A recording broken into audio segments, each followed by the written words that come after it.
Colton Vance didn't ask questions before he humiliated people. That was the thing nobody ever said out loud, that the worst part wasn't the violence. It was the theater of it. The way he'd walk across a room slow enough that everyone had time to notice, time to dread, time to calculate whether they were next.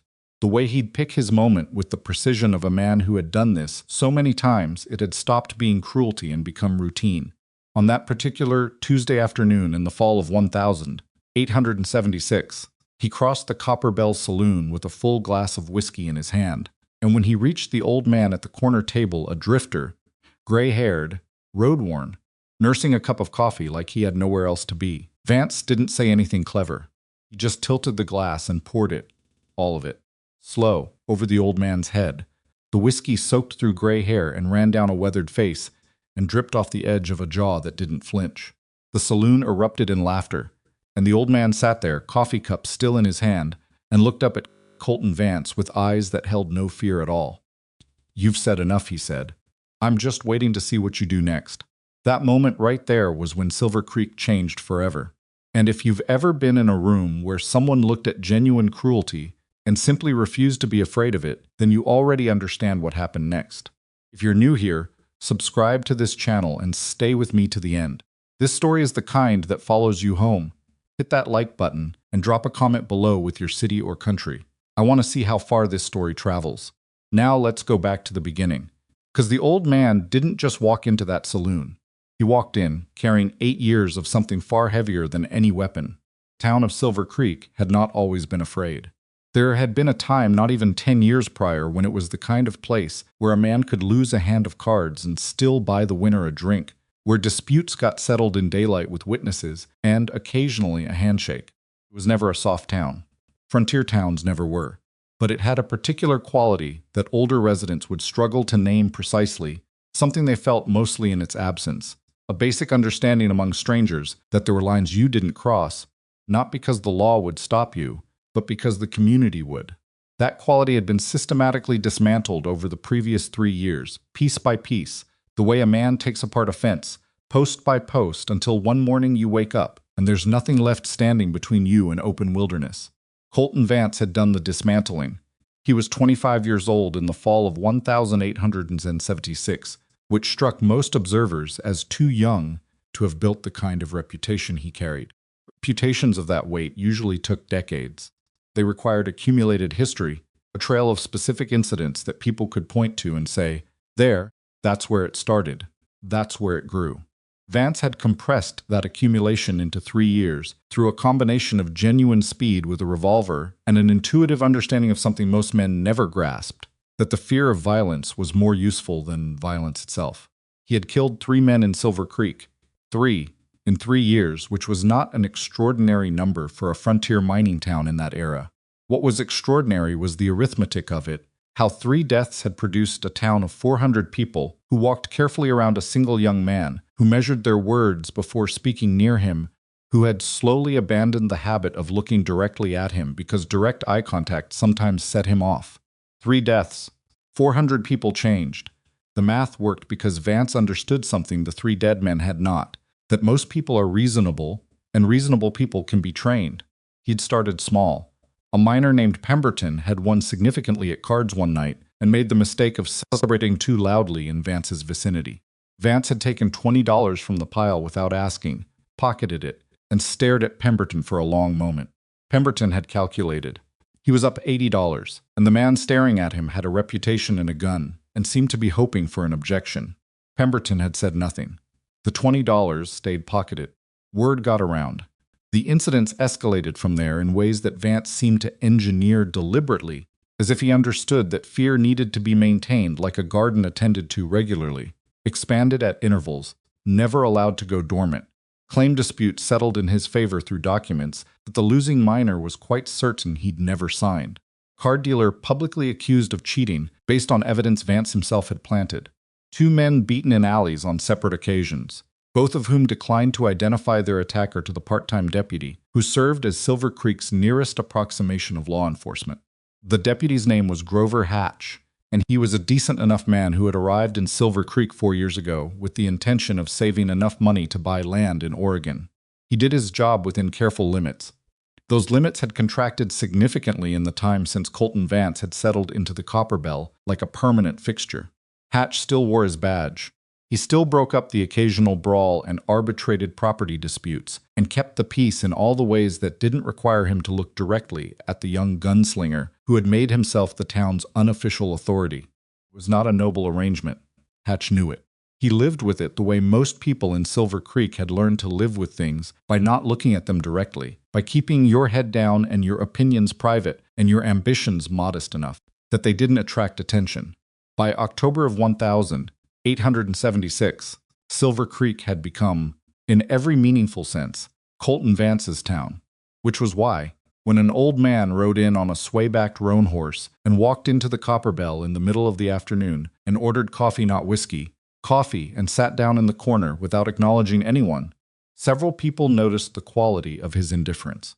Not the ordinary indifference of a man keeping to himself, something more deliberate than that. Most strangers who passed through Silver Creek picked up on the atmosphere within the first hour. There was a particular way people moved, a particular quality of attention that strangers learned to read quickly, eyes that tracked Vance without appearing to, conversations that paused when he walked past, a general compression of behavior, a narrowing of the space in which people allowed themselves to exist comfortably.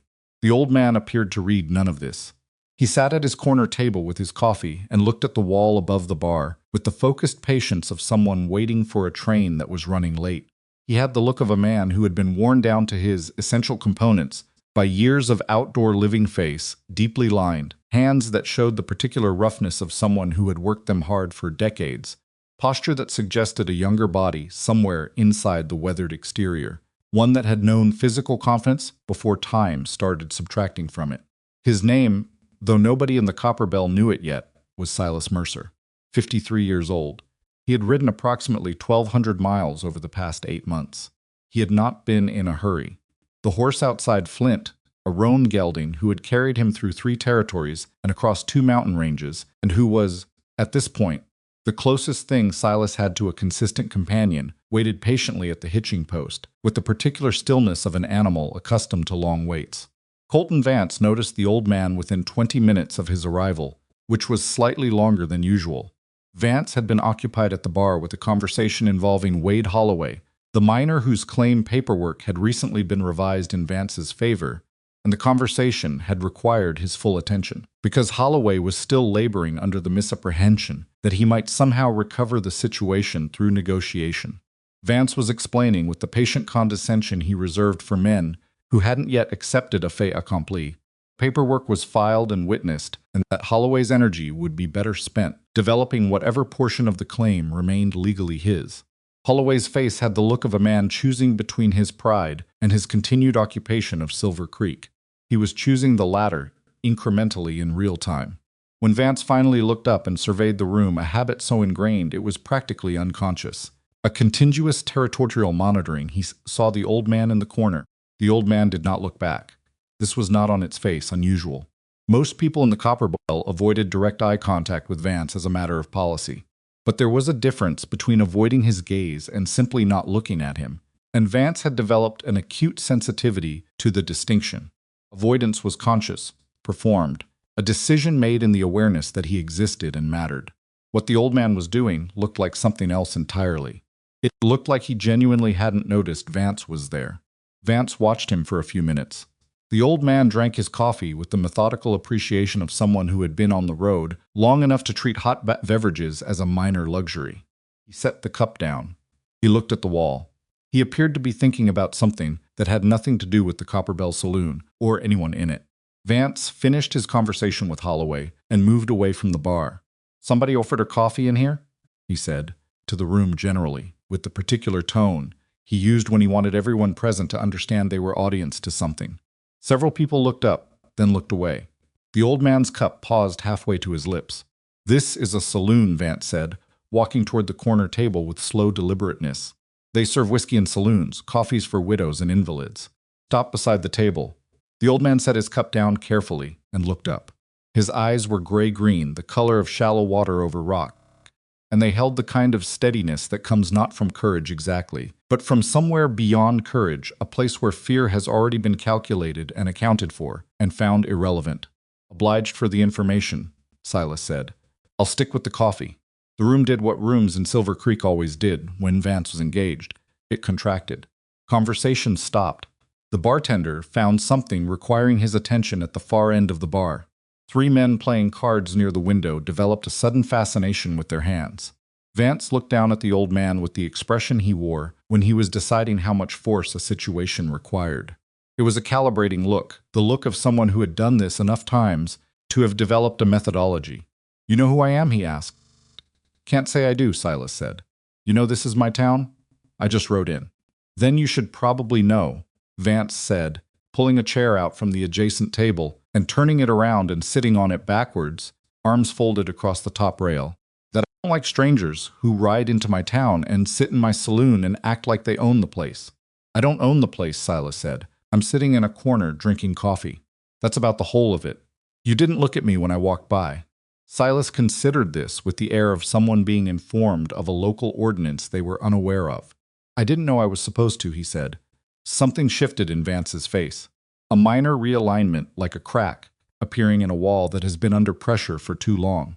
The people in the Copper Bell who were watching without appearing to watch recognized it, the moment when Vance stopped calibrating and started performing. "You're either the bravest old man in the territory," Vance said, "or the stupidest."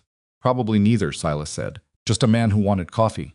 Vance stood up then, and he reached across the bar to a man seated nearby and took the glass of whiskey from his hand, didn't ask, didn't look at the man, just took it, and he walked back to the corner table and looked down at Silas Mercer for a long moment. Then he poured the entire glass over Silas's head. The whiskey soaked through the gray hair and ran in rivulets down a face that didn't flinch, didn't recoil, didn't even blink with particular speed. Dripped off a jaw that remained level, pooled on the worn shoulders of a trail coat that had already seen worse. Copper Bell erupted in laughter. Not genuine laughter, the forced, performative release of people who have learned that laughing with the powerful man costs nothing, and failing to laugh can be expensive. Holloway laughed. The card players laughed. Even the bartender made a sound that approximated amusement. Silas sat with whiskey running down his face, and then he looked up.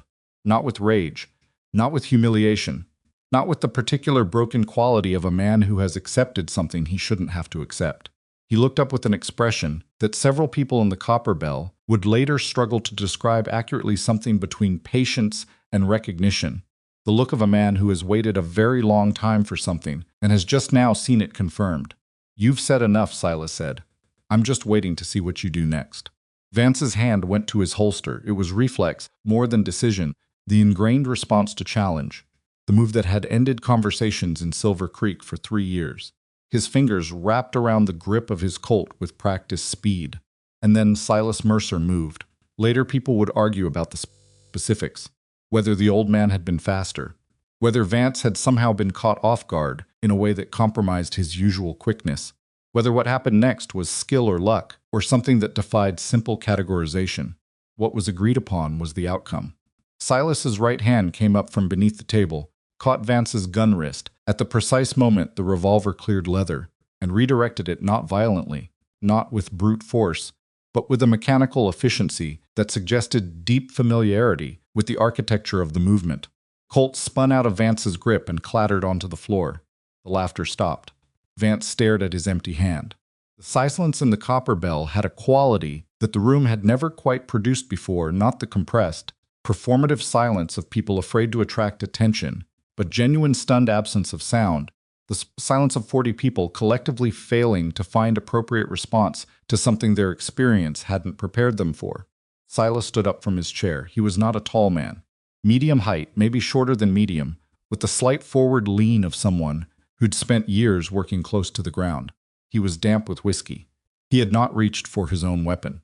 Vance's face had gone through several rapid transitions: surprise, which he covered quickly, anger, which he cultivated deliberately, and underneath both, something he would have denied vigorously. The first faint stirrings of an unfamiliar sensation that a man who has never genuinely feared anyone takes a moment to identify. He reached for the second revolver. He carried it cross-draw, opposite hip, a configuration that wasn't common, but that had found useful in situations where the primary weapon was somehow compromised. His left hand crossed his body for it. Silas caught that wrist too. Not fast, the motion was almost unhurried, more interception than grab, like a man catching something he'd anticipated falling. He held both wrists with a grip that Vance strained against and couldn't break, not because the old man was stronger exactly, but because the angle and the leverage were wrong, were controlled, were the product of someone who understood the mechanics of restraint at a level that went beyond saloon brawling. The second revolver hit the floor beside the first. Vance and Silas stood at close quarters in the middle of the Copper Bell Saloon, Vance's wrists held and his guns on the floor, and 40 people watching with the particular frozen attention of witnesses to something unprecedented. Silas released his wrists. He stepped back. He reached down and picked up his coffee cup, which had somehow survived the commotion on the table, and drank from it. Then he set it down and looked at Colton Vance with those gray-green eyes. "Sit down, Silas," said. Not loudly. Not with the performative authority that Vance used when he wanted an audience. Just a direction offered plainly. Vance did not sit down, but he didn't move toward the guns either. "Who are you?" he said. Silas looked at him for a moment. "Silas Mercer," he said, "out of Red Hollow." The words fell into the silence of the Copper Bell like stones dropped into deep water. They hit without splash and sank, and for a moment nothing seemed to happen. And then Colton Vance's face changed in a way that no one in the room had ever seen it change before. Not anger, not calculation, not the controlled performance of dominance he had refined over 3 years. Something underneath all of that. Something old. "Red Hollow," Vance said. His voice was different, flatter, stripped of its usual performance. "You've heard of it," Silas said. It was not a question. The name meant nothing to most of the people in the Copper Bell. Red Hollow was a place somewhere, a county, a town, a geography that existed outside their direct experience. But something about the way Vance had said it, the way his voice had gone hollow and the performance had drained out of his face, told every watching person in the room that it meant something specific to him. Something he hadn't expected to encounter in the Copper Bell Saloon of Silver Creek on an ordinary Tuesday afternoon in October. That was 8 years ago, Vance said. 8 years, 2 months, and some days, Silas said. "I don't count the days anymore. I used to." A man named Garrett, one of the card players near the window, would later say that this was the moment he understood. The old drifter hadn't just wandered into Silver Creek. That the coffee, the corner table, the deliberate non-acknowledgement of Vance's presence, none of it had been accidental. The whole thing had been set up, with the patience of a man who had been planning for a very long time. Vance seemed to arrive at the same understanding simultaneously. "How long have you been looking?" he said. "Long enough to find everyone else first," Silas said. Another silence. A different quality this time. The kind of silence that forms around a statement whose implications everyone is separately calculating. Vance's eyes moved to the guns on the floor, back to Silas, to the room, back to Silas. Calculation was visible on his face, which was unusual in itself. Vance was a man who had learned to keep his face opaque in moments of disadvantage. But something about Red Hollow had disrupted that control. "You're going to tell me who you are," Vance said. "To these people, what you've done." "I expect I'll tell them whatever's true," Silas said. "Then they'll know you're no better than me." "Maybe," Silas said. "Let's find out."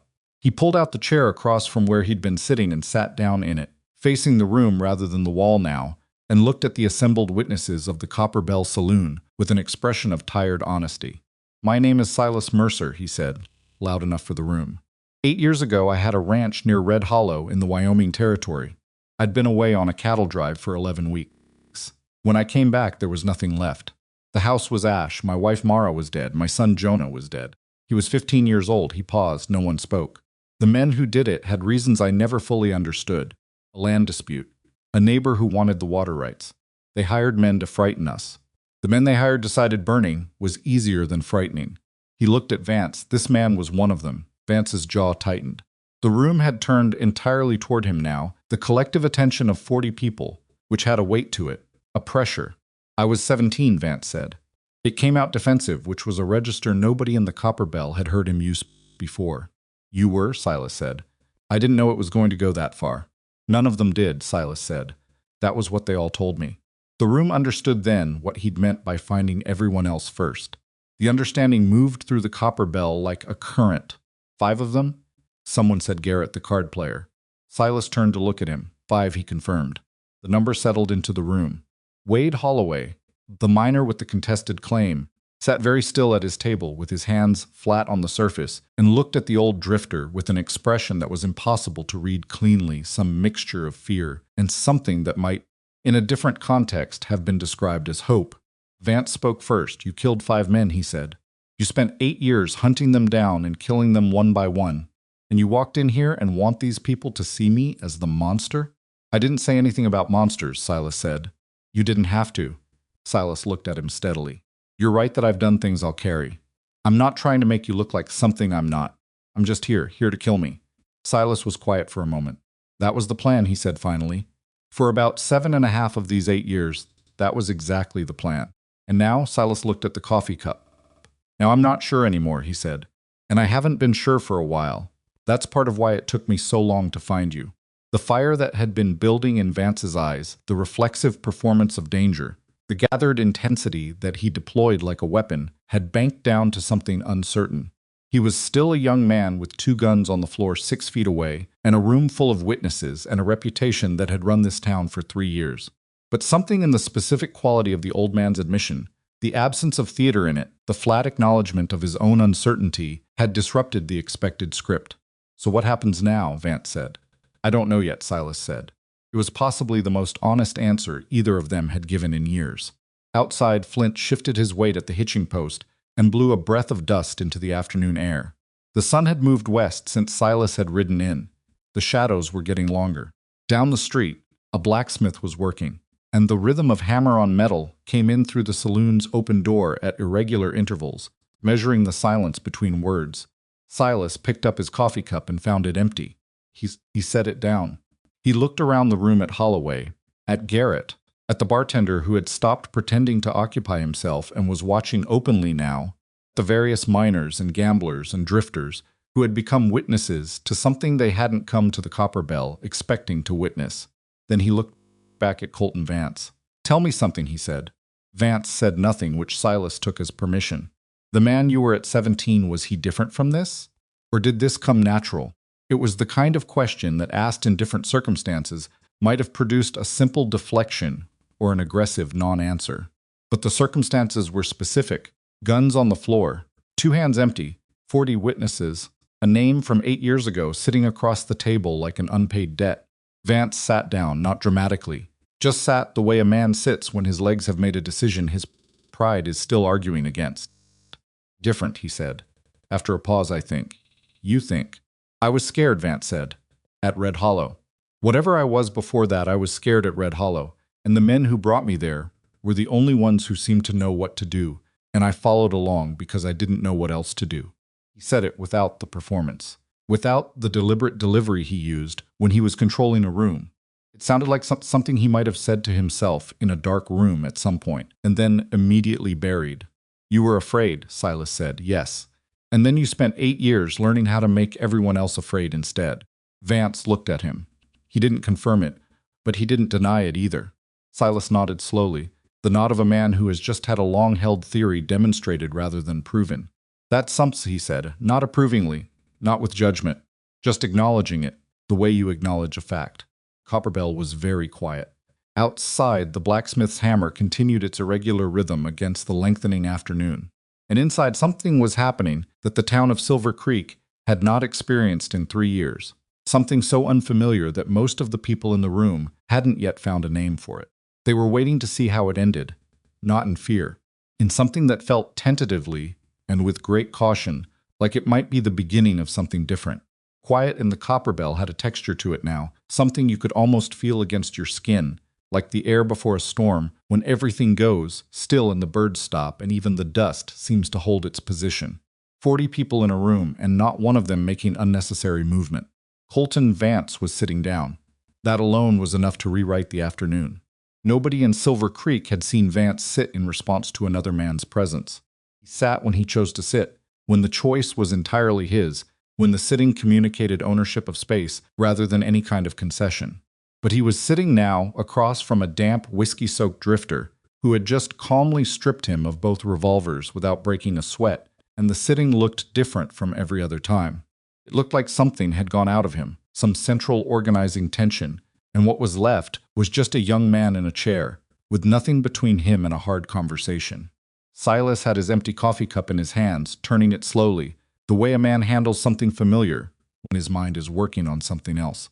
The bartender, his name was Carl Dupree, a wide-shouldered man from Missouri who had owned the Copper Bell for 6 years and had watched Vance transform it from a place of commerce into an instrument of control. With the helpless resignation of a man watching weather, Carl moved to the far end of the bar without being asked, found the coffee pot that had been sitting on the back stove, and brought it over.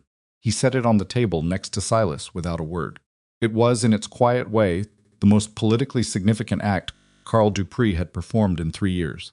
Silas noticed. He poured himself a cup. He didn't thank Carl directly, but he nodded in a way that acknowledged the gesture, and Carl went back behind the bar and stood there with his arms folded and his face arranged into neutral territory. Vance watched this exchange with the particular attention of a man recalibrating. "Red Hollow," he said again, after a moment. The word had a different quality each time he said it. The first time it had been recognition, almost involuntary, a name pulling itself out of him. This time it was something more deliberate, like he was testing whether he could say it without the reaction it had produced before. "You remember it," Silas said. "I've spent 8 years trying not to. How's that working out?" Vance's jaw moved. Not quite a smile, too many other things in the way of it. About as well as most things a man tries not to think about. Card players near the window had not resumed their game. Cards sat on the table in mid-deal, 3 hands splayed out, belonging to men who had forgotten they were holding them. Garrett had his arms crossed and was watching the corner table with the focused attention of someone trying to determine whether what he was seeing was real. Wade Holloway sat with his hands still flat on his own table, and his expression had completed its evolution. It had started the afternoon as the expression of a man trying to accept a loss. It was now something more complicated, the expression of a man watching an unexpected door appear in a wall he'd accepted as solid. Silas set his coffee cup down. "Tell me what you remember about that night," he said to Vance. "Why? Because I've been carrying a version of it for 8 years, and I'd like to know if my version is right." Vance looked at the floor, then at the guns still lying there, which neither of them had moved to retrieve, then at the table's surface, which seemed to become temporarily interesting. "We rode out from Dennison's place," he said finally. 7 of us. Dennison had been going on for weeks about the water rights situation. The creek that ran through your land fed 3 properties, and he wanted the feed redirected, and you'd refused to negotiate. "Mara refused," Silas said quietly. "I was gone. She handled the negotiation." Vance absorbed this. "Dennison said we were going to scare the family off, make it clear the situation wasn't worth fighting over. He'd done similar things before, gone to properties and made noise, broken a fence, that kind of thing. The family usually left within a week. So you thought it would be fences and noise," Silas said. "I was 17, Vance said, and something in his voice had the quality of a man who has said this to himself so many times the words have worn smooth. I know what you thought," Silas said. Not harshly, just stopping the sentence before it got somewhere neither of them needed to go. "Patterson was the one who brought the lamp oil," Vance said. "I didn't know he'd brought it until we got there. And then things moved fast, and I stopped. Started again." "I didn't stop it." "No," Silas said. "I could have." "Yes, I didn't." "No," Silas said again. The repeated confirmations were not accusations, they were something more precise. A man who had rehearsed this conversation in his head for 8 years, finally having it, refusing to let it become anything other than what it actually was. The saloon absorbed the confession in silence. Vance pressed his palms against his thighs. His hands were shaking slightly, not much, barely visible, but the men watching carefully enough could see it. "Mara was," he started. "Don't," Silas said. The word landed gently but with finality. Vance stopped. "There are parts of it I'm not ready to hear from you," Silas said. "I don't know if I'll ever be ready to hear them from you. There are things I put together afterward, from what the sheriff in Red Hollow could reconstruct, and I've lived with that reconstruction for 8 years, and I'm not looking to revise it tonight." Vance nodded. It was a small nod, barely a movement of the chin, and it carried a strange quality for a face that normally communicated only dominance or calculation, something that looked, in its stripped-down form, like relief, as if being told there were things he didn't have to say was its own kind of mercy. Garrett spoke from the window table, not loudly, but in the clear, carrying voice of a man who had decided the silence needed something in it. "You said you found 5 others." Silas turned to look at him. "Before this one," Garrett continued. 5 others connected to what happened at Red Hollow." "That's right," Silas said. "And they all died, they did. Garrett unfolded his arms and put his hands on the table, and his expression was doing something complicated. Were they all, he searched for the word. Were they all like him? Young? Made mistakes they regret? Silas looked at him for a long moment. No, he said. 2 of them were. Patterson, the one with the lamp oil, he was 20 when it happened. I found him in Cheyenne 3 years ago, and he was a different kind of man by then. He'd married, had 2 daughters, was running a dry goods store. When I found him, Silas paused. He sat down on his porch steps and put his face in his hands. Didn't try to run. Didn't try to fight. The room waited. And Garrett said, and I made a decision, Silas said, about what kind of man I intended to be when I came out the other side of this. He let the statement sit there without completing it, and the room understood, from the way he'd phrased it, that Patterson was dead. 2 daughters had grown up without a father. The dry goods store had a new owner. What Silas had decided about himself in that moment on the porch steps had apparently been the kind of decision he'd lived to question. The other 3 weren't like Patterson, Silas continued. Dennison himself, I found him in Santa Fe 2 years ago. He'd done similar things to 2 other families in the territory by then. Had a system for it. Knew exactly how much force to apply and when. The lamp oil wasn't an accident with him. It was a method.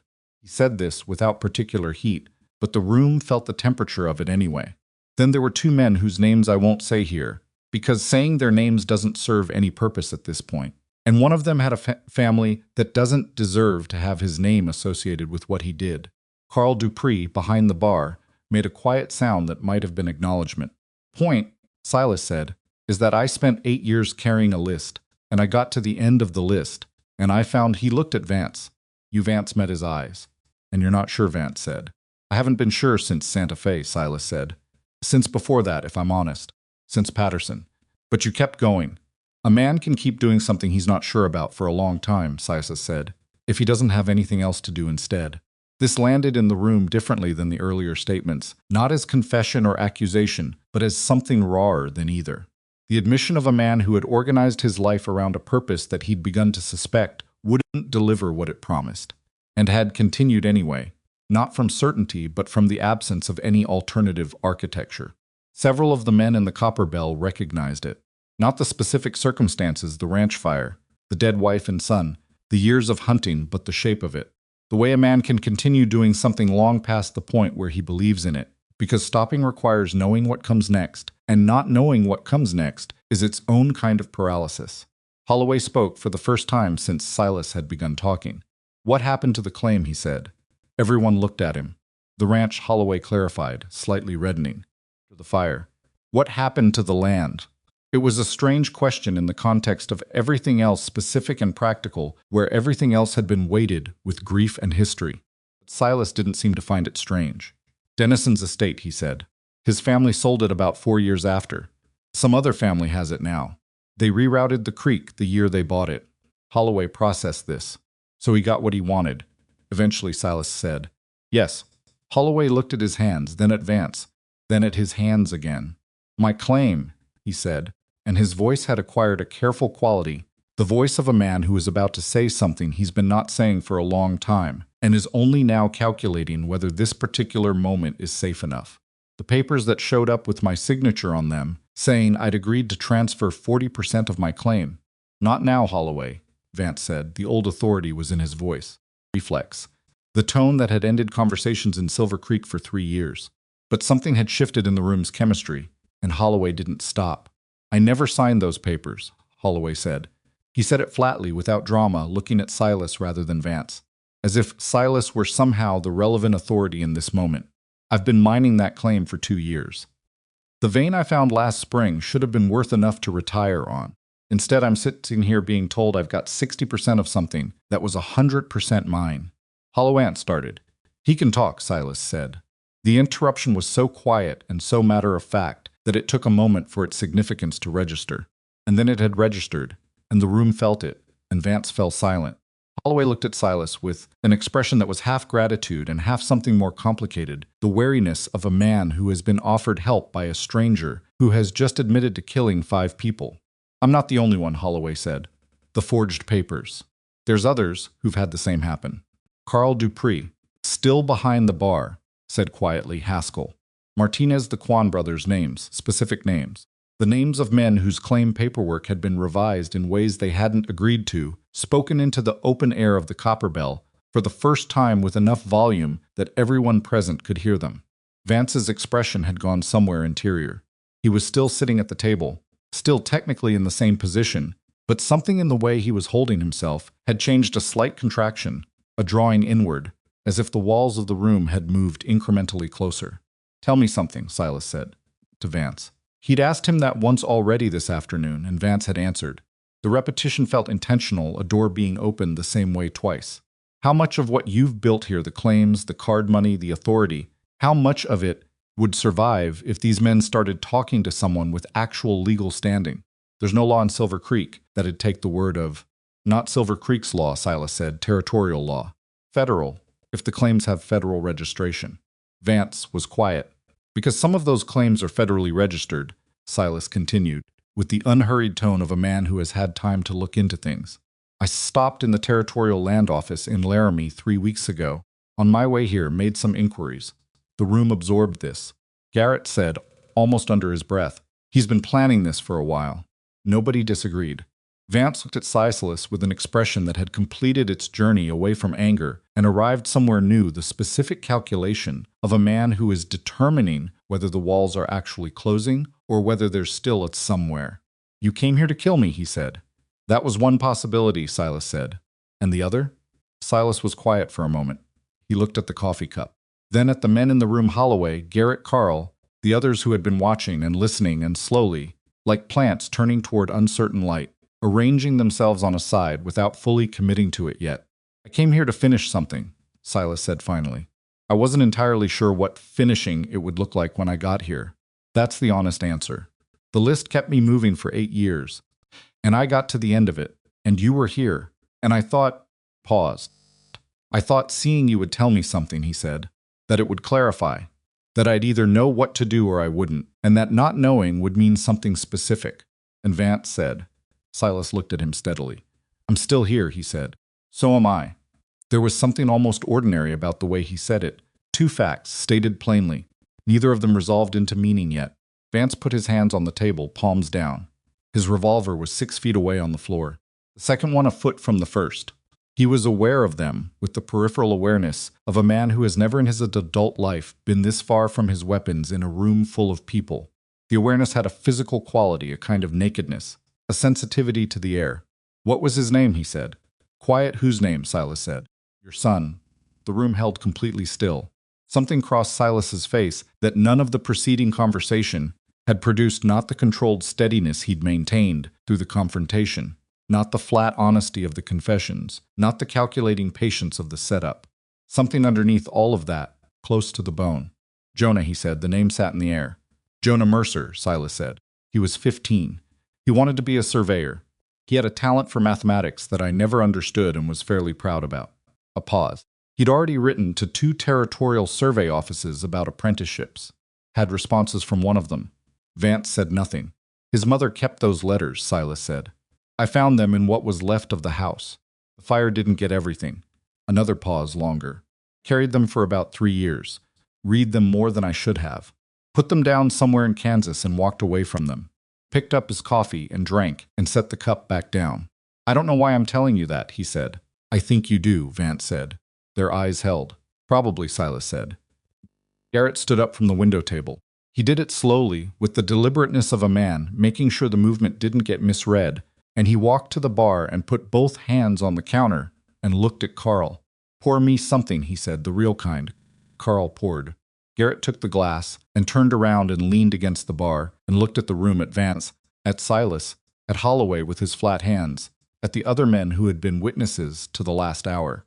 "I'm going to say something," Garrett said, "and I want everyone in this room to understand that I've been wanting to say it for a long time, and the only reason I haven't is that the particular situation in this town has made it inadvisable." He looked at Vance. "You've taken money out of this town for 3 years, in ways that weren't legal and weren't agreed to, and everyone in this room has known it, and nobody has said anything, because we've all been doing exactly what you trained us to do." His voice was steady. Not heeded the steadiness of a man who has gotten past the fear and arrived at the clarity on the other side of it. "And the reason we've been afraid," Garrett continued, is that we believed nobody could stand up to you. That's what the whole thing has been built on, isn't it? The belief that you were unbeatable." He gestured toward the guns on the floor. "But you've got an empty holster," Garrett said, "and this old man has been sitting here with a cup of coffee." Vance looked at him. The calculation was back in his eyes, reading the room, measuring what was forming, determining whether it was still manageable. It wasn't. Holloway stood up. Then a miner named Breed, who had been sitting near the door, stood up. They weren't moving toward Vance. Nobody was doing anything physical. They were simply standing, occupying space with their bodies in a way that communicated a collective realignment, a reorientation of the room's invisible geography. Carl Dupree came out from behind the bar. He stood on the floor side of the bar for the first time in 3 years when Vance was present, and the symbolism of it was so specific that several people noticed it with the quality of noticing something that has been missing for a long time and is only identified by its return. Vance looked at the standing men, at Carl, at Silas, who remained seated and hadn't orchestrated any of it, and didn't appear to be particularly surprised by it either. "This is what you came for," Vance said to Silas. Not accusing, almost wondering. "Not to shoot me this." "I told you I wasn't sure what I came for," Silas said. "But this," Vance said. Silas looked at the standing men. At Holloway's flat hands now raised from the table. At Garrett's glass and straight back, and the clarity that had replaced the fear in his posture. "A man can do a lot of damage," Silas said slowly, "and sometimes the only way to undo the damage isn't to remove the man. It's to show the people around him that they had more standing all along than they were allowed to believe." Vance sat with this. "You're the last name on my list," Silas said.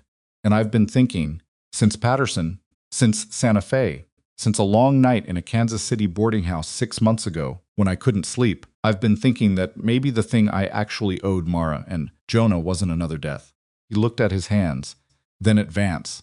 "Maybe what I owed them was a demonstration," he said, "that the people who are left can still choose something different, that the fear isn't permanent, that it can be walked into and sat down across from and outlasted." The room was very quiet again, but it was a different quiet now, not the compressed, fearful quiet of before, but the quiet of people who are thinking hard and finding that the thinking is producing something they didn't have before. Vance's as his eyes were red at the edges. 25 years old, and he had built an empire of fear on the ruins of a terrified 17-year-old who had stood at the edge of a burning ranch house in Wyoming and not done the one thing that might have mattered. And now all of it, the guns, the kingdom, the cultivated reputation, was sitting on a saloon floor or standing on the other side of the room, and what was left was just him. "What happens to me?" Vance said. It wasn't quite a question. Silas looked at the men standing in the room. At Holloway. At Garrett. At Carl Dupree, who had come out from behind his bar. "I think," Silas said carefully, "that's not entirely my decision to make." He turned to look at the room. "This town belongs to you," he said. "Not me. I rode in this afternoon, I'll ride out. Whatever Silver Creek is, you're the ones who have to live in it." Holloway said he needs to answer for the claims. "And the card money, someone else," said one of the men near the door whose name Silas didn't know. "And Haskell and Martinez and the Kwan brothers," Carl said. The accounting was beginning. Not with violence, with the particular tenacious specificity of men who had been keeping careful internal records of grievances they'd been forbidden to speak aloud, and were now discovering that the speaking was possible. Vance sat at the table and listened to the accounting of what he had taken and what he had done, and his hands were flat on the table, and the guns were still on the floor. And Silas watched him with the gray-green eyes of a man who had ridden 1,200 miles and was not entirely sure what he'd arrived at. Outside, the afternoon was going golden. The blacksmith's hammer had stopped. The street of Silver Creek was beginning its transition from working day to evening, that hour when the light went horizontal and everything cast long shadows, and even familiar places looked briefly like somewhere you'd never been. Flint stood at the hitching post and waited with the patience of an old animal who had learned that waiting was most of what life required. Inside the Copper Bell, the men of Silver Creek were finding their voices one by one, like lamps being lit in windows at the end of a long, dark afternoon. Voice made the next one easier. Each specific grievance spoken aloud made the next one less impossible. The accounting went on, and it was imperfect and sometimes contradictory. And occasionally 2 men remembered the same event differently and had to negotiate the discrepancy, because that is how truth operates among people who have been afraid for too long and are only now testing what they actually know. Vance didn't interrupt. He sat with his hands on the table and his guns on the floor and let the accounting come, and whatever was happening on his face was complicated enough that nobody in the room could name it cleanly. Silas poured himself a third cup of coffee from Carl's pot and held it in both hands and watched the town of Silver Creek discover something that had been there all along. Underneath the fear, waiting for a moment like this one, to surface the accumulated weight of 400 people who had each, separately, believed they were alone in what they'd suffered and were only now learning they had been suffering together the whole time. It was not a clean thing. It was not a simple thing. The men speaking didn't look heroic. They looked like men who had been afraid for a long time and were still afraid but were speaking anyway, which is a different and more honest kind of courage than the stories usually make room for. And at the table in the corner, across from the last name on his list, Silas Mercer sat with his coffee and his 8 years and the letters he'd put down in Kansas and hadn't picked back up. And he tried to determine whether what he was watching was the thing he'd owed them. He didn't know yet. But it was something, and for a man who had ridden 1,200 miles toward an ending he couldn't picture, something was more than he'd had this morning. The accounting went on for a while, longer than anyone expected. That was the thing about grievances that had been stored in silence for years. They didn't come out in neat order. They came out the way water comes through a crack in a dam. First a trickle, then 2 trickles, then something you couldn't stop with your hands. Holloway had started it with the claim papers, and Garrett had followed with the card money, and then a man named Reese, whose last name nobody in the Copper Bell had ever learned, stood up from a table near the door and said that Vance had taken his horse 14 months ago and given him back a different horse, older and half-lame, and told him the trade was equitable, and Reese had accepted this because the alternative had seemed worse. A horse. 14 months of a man's life adjusted around a horse he hadn't agreed to trade. After Reese, a man named Burrell, who worked a claim on the North Fork, said that Vance had been extracting a monthly payment from him for 2 years. Not formal, not documented, just a regular delivery of coin to a man, Vance sent around on the first of each month, described as a fee for the privilege of operating without interference.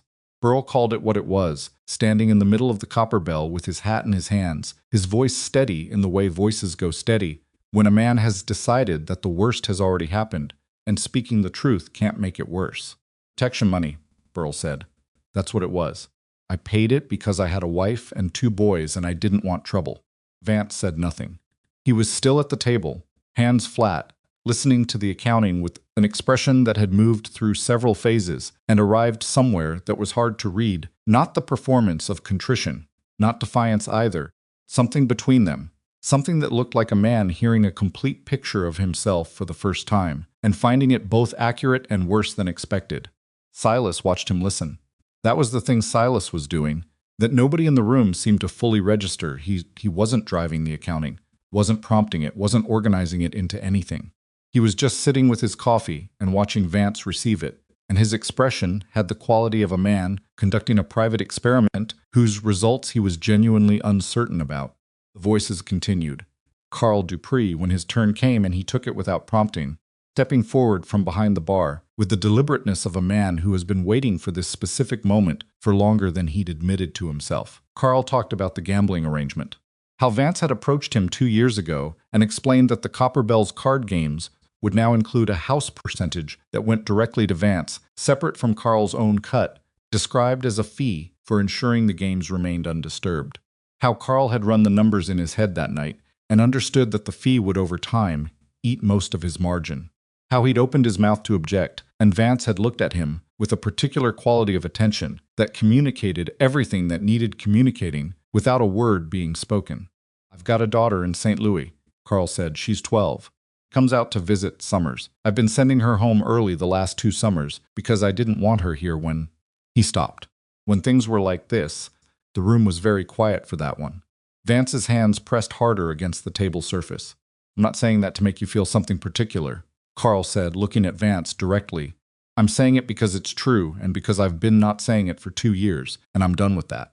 Silas set down his coffee cup. He had been listening to all of it, each specific account, each name, each dollar amount and date and specific humiliation, and he had been doing the private arithmetic of a man who came into a town believing he understood its situation from the outside and is discovering from the inside that he understood it correctly in structure and had underestimated it in weight. The weight of it was considerable, not because any single account was extraordinary, Frontier-owned towns had much worse, and everyone in the room knew it.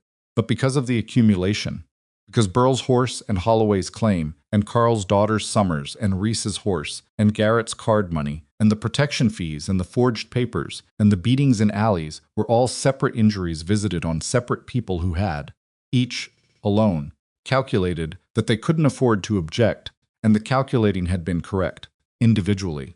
Each one of them, alone, couldn't have done anything. Was precisely the architecture Vance had built and maintained a system in which each person's individual helplessness was real enough that the collective helplessness felt equally real. Except it wasn't. That was the thing Silas had understood, somewhere around Kansas, somewhere in the long miles between deciding he wasn't sure what he was going to do when he got to Silver Creek and arriving at it. Fear was real, but the isolation was constructed. That 400 people who each believed they were alone were not, in fact, alone. He hadn't known if walking into the Copper Bell and sitting down with a cup of coffee and not acknowledging Colton Vance would be enough to start the crack. He'd thought it might.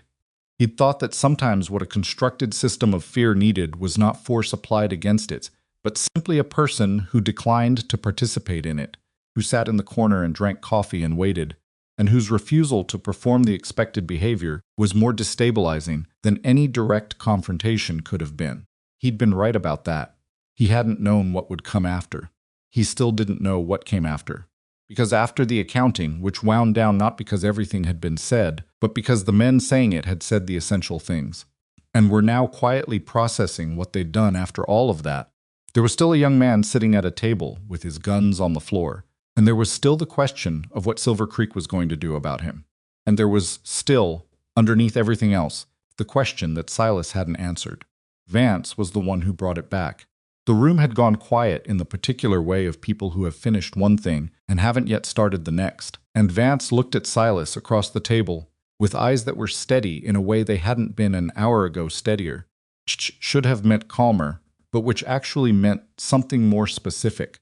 The steadiness of a man who has stopped calculating outcomes and arrived at something simpler. "You haven't told them what you're going to do," Vance said. "No," Silas said, "they're waiting for it." "I know." The room confirmed this without anyone having to speak. The quality of the waiting was specific, not the fearful waiting of people who had been trained to anticipate Vance's decisions, but something new. The waiting of people who had said hard things and were now looking for what came next, from the man who had made the saying possible. Silas stood up. He hadn't stood since the initial confrontation, since he'd risen from the chair after stripping Vance's revolvers from him, and his standing now had a different quality than that had slower, stiffer, with the slight adjustment of a man whose body remembered that it was 53 years old and had been in a saddle for 8 months. He pressed one hand briefly against the table edge, a small concession to what his knees were telling him, and then he straightened. He reached into his coat. The room tensed. He brought out his Colt revolver slowly, with the barrel pointed at the floor, and held it at his side for a moment. Then he moved to the corner table, his own table, and set it down. He opened the cylinder. The bullets came out one at a time, 6 of them, placed on the table's surface individually, with the deliberateness of a man performing an action he has thought about for a long time and wants to perform correctly. When the 6th bullet was down, he closed the empty cylinder and looked at the Colt for a moment. Then he set it beside the bullets. The room did not erupt. There was no dramatic sound, no collective exhale, none of the theatrical responses that the moment might have seemed to call for. Instead, there was a quality of absorbing something difficult, the particular stillness of people, processing an event that doesn't fit the expected shapes. Garrett said quietly, "What does that mean?" Silas turned to look at him. "It means I've been carrying that thing loaded and pointed at this moment for 8 years, Silas said, "and I'm putting it down." "You're letting him go," Holloway said. There was something in his voice that wasn't quite accusation, something closer to the specific disappointment of a man who has been promised a kind of resolution and is watching it take an unexpected form. "That's not what I said," Silas said. "Then what?" "Killing him," Silas said, "would be a decision I make for myself. About what happened at Red Hollow, about Mara, about Jonah." He paused. "And what happened at Red Hollow is mine. Those deaths belong to me. But what he's done to this town, that's yours." He looked around the room. "I'm not the law," Silas said. "I'm a man who rode in this afternoon and will ride out whenever this is finished. What you do with him after I leave, that's not my decision to make. It shouldn't be." Holloway's expression had moved from disappointment into something more complicated. He looked at the other men, Garrett, Carl, Burl, Reese, the others, and there was a conversation happening in that collective look. The kind of conversation that doesn't require words because the words have already been established by everything said in the preceding hour. Carl Dupree walked to the bar, and for a moment it seemed like he was retreating behind it again, returning to the position of careful neutrality he'd maintained for 2 years.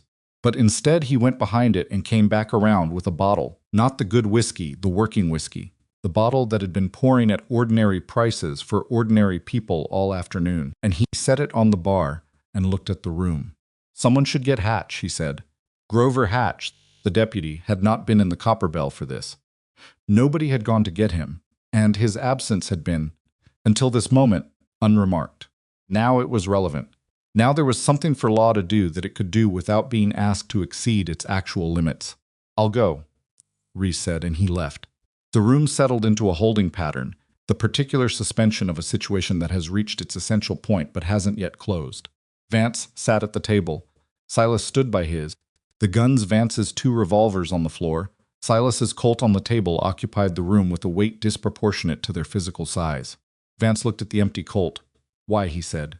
Silas looked at him. Patterson, Vance said. You said Patterson sat on his porch steps. 2 daughters.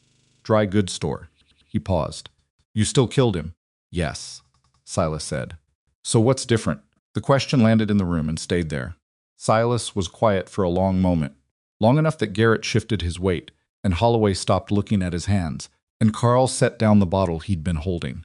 I don't know if I can explain it in a way that makes sense, Silas said finally. Patterson's sat on his porch steps, and I looked at him, and I had the list, and I believed in the list, and I did what the list required, and then I rode away, and I waited to feel what I thought I was supposed to feel. What did you feel? Vance said. Nothing good, Silas said. Nothing that had anything to do with Mara or Jonah.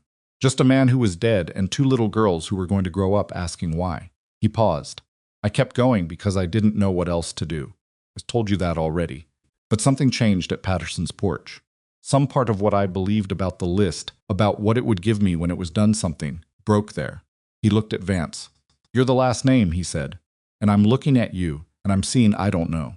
I'm seeing a 25-year-old man who built something terrible on top of something terrible that happened to him when he was 17. And I'm wondering if adding you to the list gives anything back. If it fixes anything that's broken. If Mara gets a morning back. If Jonah gets his surveying career. His voice didn't break on their names. It did something more controlled than breaking. It contracted slightly, as if the names had a weight that required a small physical adjustment to carry. It doesn't, Vance said. No, Silas said, it doesn't. Vance looked at his hands. They were still now. The slight shaking from earlier had resolved into something more resigned. I'm not saying you deserve mercy, Silas said. I want to be precise about that. I'm not standing here telling you that you're forgiven, or that what you did at Red Hollow was understandable, or that what you've done to this town is less than what it is. I'm saying that shooting you doesn't fix any of it, and I've been carrying a loaded gun pointed at this moment for 8 years, and I'm tired. I'm tired in a way that's got nothing to do with the ride here. The honesty of it was uncomfortable in the room, too direct, too unadorned, without the cleaner emotional shapes that a simpler story would have provided. Nobody said anything to fill it. Outside, boots on the boardwalk. 2 sets. The door opened and Reese came in with Deputy Hatch behind him, and Hatch stopped just inside the door and took in the room with the practiced assessment of a man whose job required him to read situations quickly and whose recent history had required him to read them and then carefully decline to act. He saw Vance at the table. He saw the guns on the floor. He saw Carl Dupree standing on the customer side of his own bar. He saw Silas. What happened here? Hatch said. Not a question, the tone of a man buying time to finish his assessment. Conversation, Carl said. Hatch looked at the guns on the floor. Some of it was louder than the rest, Carl added. Hatch moved into the room, giving Vance's table a careful perimeter, and stopped beside Carl. He had the look of a man who had been waiting for a particular kind of morning for a long time and wasn't entirely sure how to behave now that it had arrived in the form of an afternoon. Holloway, he said, you want to tell me about the claim papers? Holloway blinked. You knew about the claim papers? I knew about them, Hatch said, with the particular careful precision of a man choosing each word. I didn't have standing to do anything about them, with only one man's account. I have a feeling I might have more than one man's account now. He looked at the room. If anyone in this room has a specific complaint they want to make formally, Hatch said, I'm going to stand here and listen to every one of them, and then I'm going to write them all down. He paused, and in the pause was the particular weight of a man stepping back over a line he'd drawn himself and had been standing behind for too long. And then I'm going to send a writer to the Territorial Marshal's office in the morning. The room was quiet. The Territorial Marshal, Holloway said. That's correct, Hatch said. Vance sat at the table and listened to this. His expression had not changed significantly, which was itself significant, a man who has processed, in the space of an hour, the complete dismantling of what he'd built and arrived at something on the other side of shock. Not resignation exactly, not acceptance, something that didn't have a clean name. He looked at Silas. You planned this, he said. The land office in Laramie, coming in without a weapon drawn, the coffee, all of it. Some of it, Silas said. Which parts? I planned to come in quiet, Silas said. I planned to sit somewhere you'd notice, and then not notice me. I thought that might, he considered, aggravate the situation enough to produce a conversation. It worked, Vance said. You poured whiskey on my head, Silas said. I didn't plan for that specifically, but it served. Something crossed Vance's face that in different circumstances, in a different life, might have been the precursor to a laugh. It didn't become one, but it moved through his expression and left something slightly less rigid in its wake. The Laramie Land Office, Vance said. You actually went there. 3 weeks ago, Silas said. I had a conversation with the records clerk, man named Ferris. Very thorough. He had documentation on 7 claims in the Silver Creek district with irregular transfer records. He seemed, Silas added, with the faint understatement of a man who had done considerable research, interested in following up. Hatch, who had been listening to this exchange with focused attention, turned to look at Silas with an expression of careful respect. You've been busy, Hatch said. I've had time, Silas said. Holloway sat down. Not in defeat, in something more like relief, the particular physical release of a man who has been braced for impact for so long that the bracing itself has become exhausting and has only now been given permission to stop. What happens to him? Holloway said, looking at Hatch rather than Vance. Hatch looked at Vance, then at the room, then at the guns on the floor, which he walked to and picked up both of Vance's revolvers, and which he carried to the bar and set down with the simple authority of a man reclaiming a jurisdiction he had temporarily vacated. That depends on a number of things, Hatch said, including what the territorial marshal makes of the claim papers, and what the land office clerk in Laramie has been documenting. He paused. But I think it's fair to say that Silver Creek is going to look different in the morning. He looked at Vance. You're not going anywhere tonight, Hatch said. You're going to sit at that table, and you're going to be here when I'm done taking accounts from every man in this room who has something to say. And in the morning we'll see. Vance held his eyes for a moment. The old calculation moved behind his face, the habitual search for leverage, for the angle that turned a situation back in his favor. Silas watched it move through him and watched it find nothing, like a hand reaching into a pocket that has been emptied. Said just that. No negotiation, no threat, no performance. The single word of a man who has run out of moves and noses it.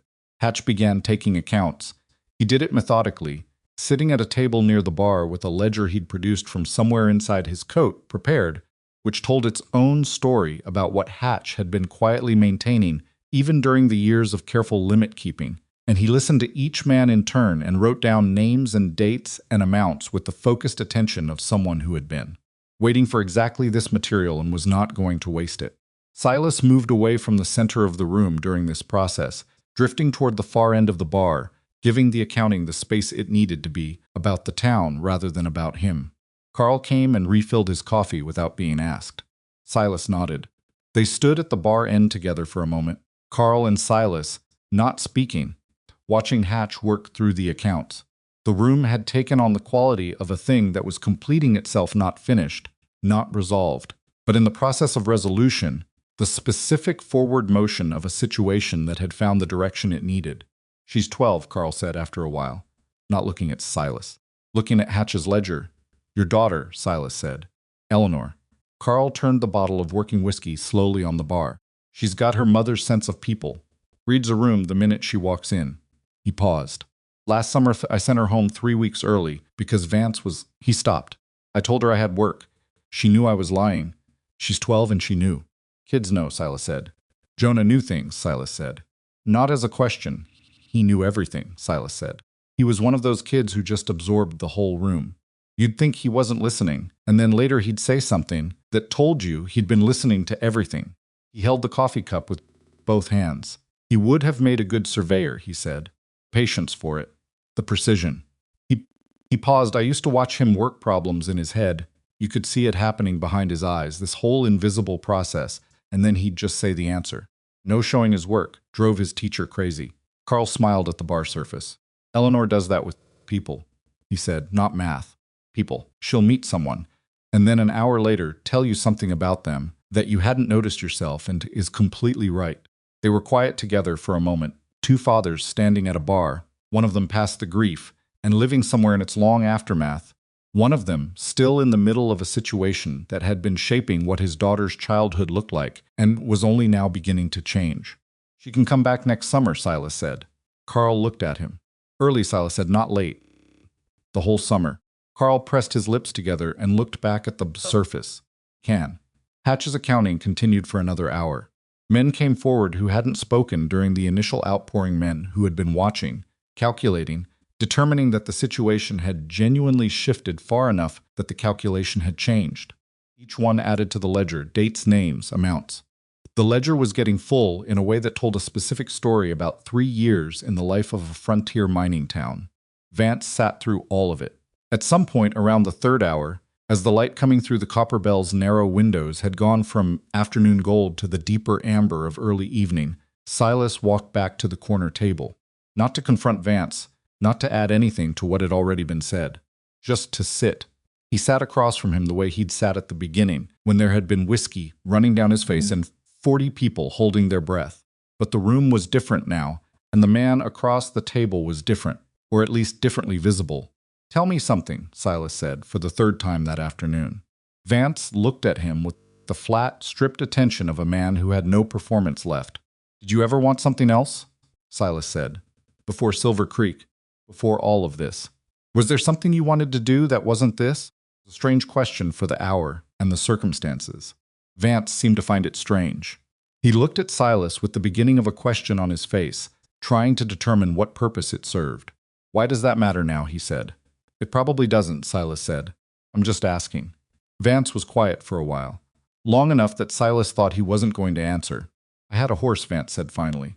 When I was about 14, my uncle's horse, he didn't use her much. Let me work with her. She was difficult. Took a long time to trust you. I spent about a year on that horse. He paused. Thought about breeding horses for a while. Good ones. Quarter horses for ranch work. His voice had gone flat in the way voices do when they're describing something that belongs to a self that no longer exists. I thought about it for a while. What happened to that? Silas said. Red Hollow, Vance said. Silas looked at him. Not the way you mean, Vance said quickly. I'm not blaming what happened at Red Hollow for what I became. I know the difference. I made choices. He looked at his hands. But before Red Hollow, I was a scared kid who thought he might want to breed horses. And after Red Hollow, I needed something that made scared feel different. That's the honest version. And this is what you found, Silas said. This is what I found, Vance said. They sat with that for a moment. Not too late to find something else, Silas said. He said it without warmth, exactly, not as comfort, not as encouragement, but as a flat statement of fact. The kind of thing you say to someone when you want them to know you mean it literally rather than sentimentally. Vance looked at him. You believe that, Vance said. I'm 53, Silas said. I've been doing one thing for 8 years that I started to doubt 6 years ago and kept doing anyway. If I didn't believe it was possible to find something else, I'd have nothing. Hatch, across the room, closed his ledger. He stood and looked at the room, at the men who had given their accounts, at Vance, at Silas at the corner table.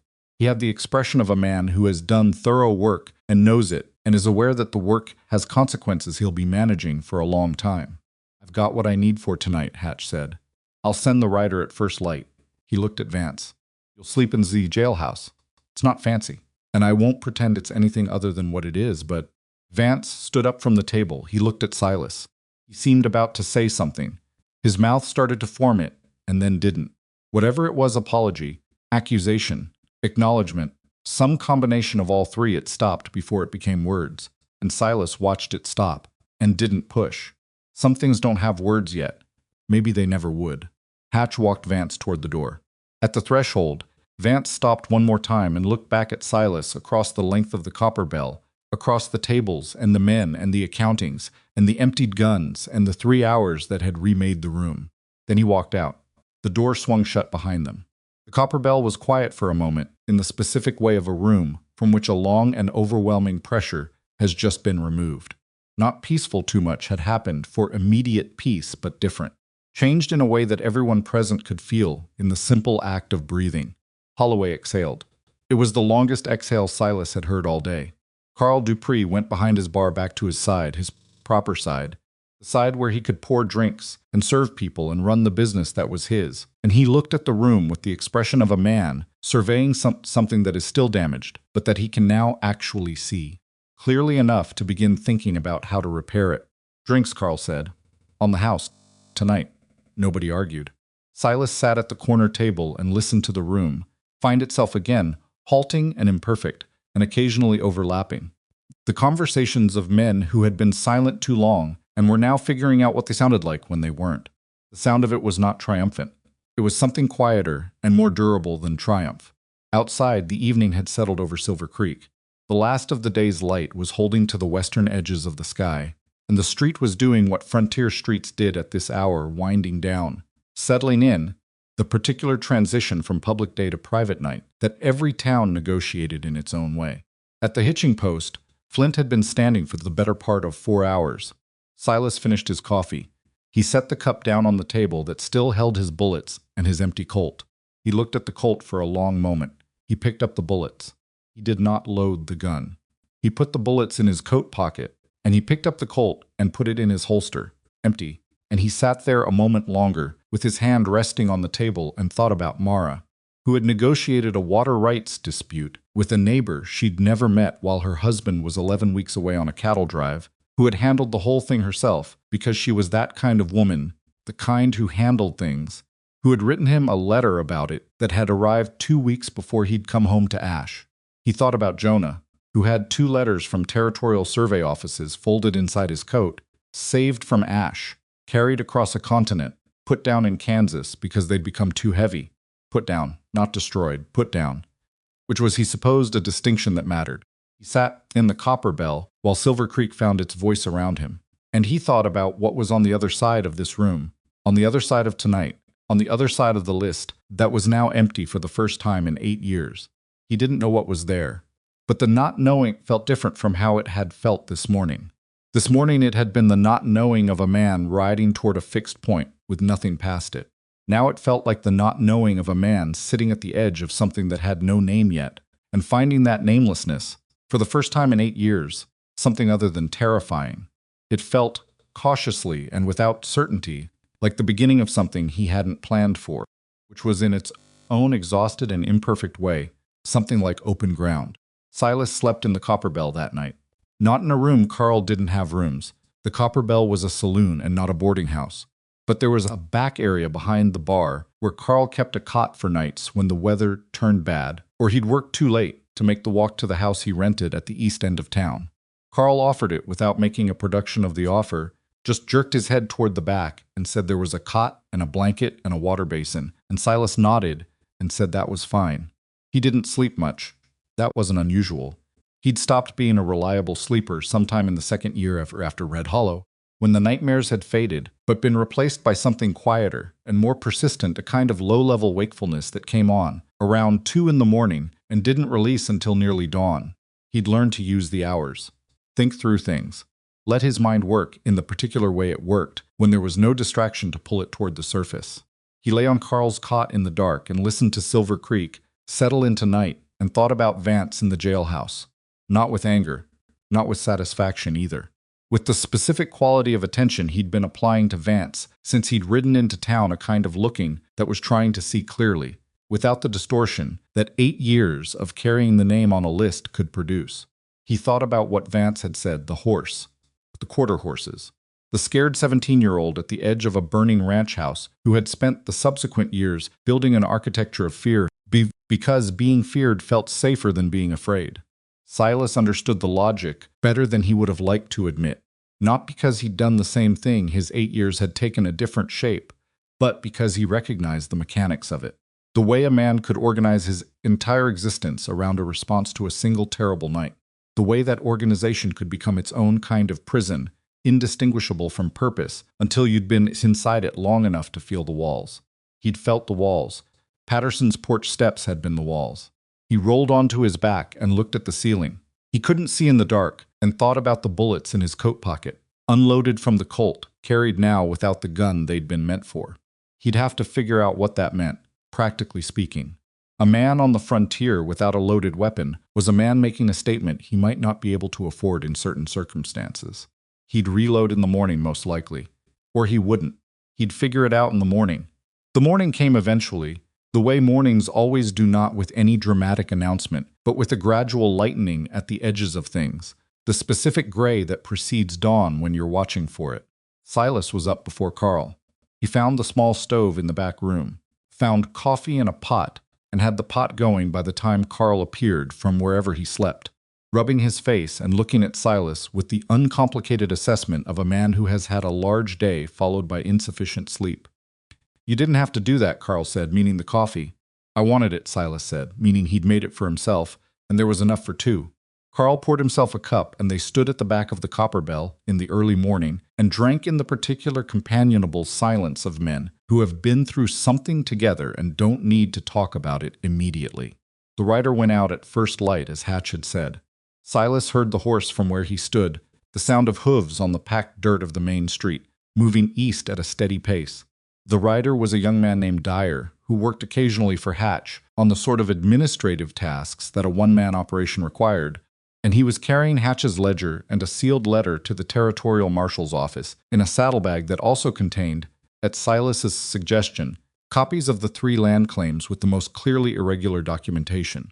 Silas had spent an hour the previous evening helping Hatch identify which documents would be most immediately useful to a territorial marshal who was receiving an unexpected package and would need to determine quickly whether it warranted serious attention. The hour had produced a selection that Silas thought would be difficult to dismiss, organized in a way that made the irregularities evident without requiring extensive legal expertise to identify. Hatch had looked at him during this process with an expression of careful curiosity. "You've done this kind of thing before," Hatch said. "I've had occasion to understand how land documents work," Silas said. "Among other things, the years on the road." "The years on the road," Silas agreed.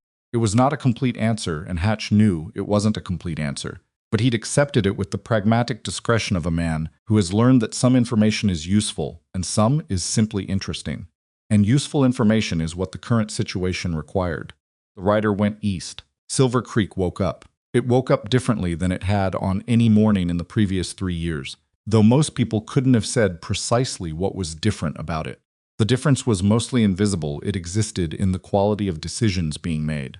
The miner named Breed, who walked to the Copper Bell for his morning coffee and sat where he wanted to sit, rather than positioning himself carefully away from the table Vance usually occupied.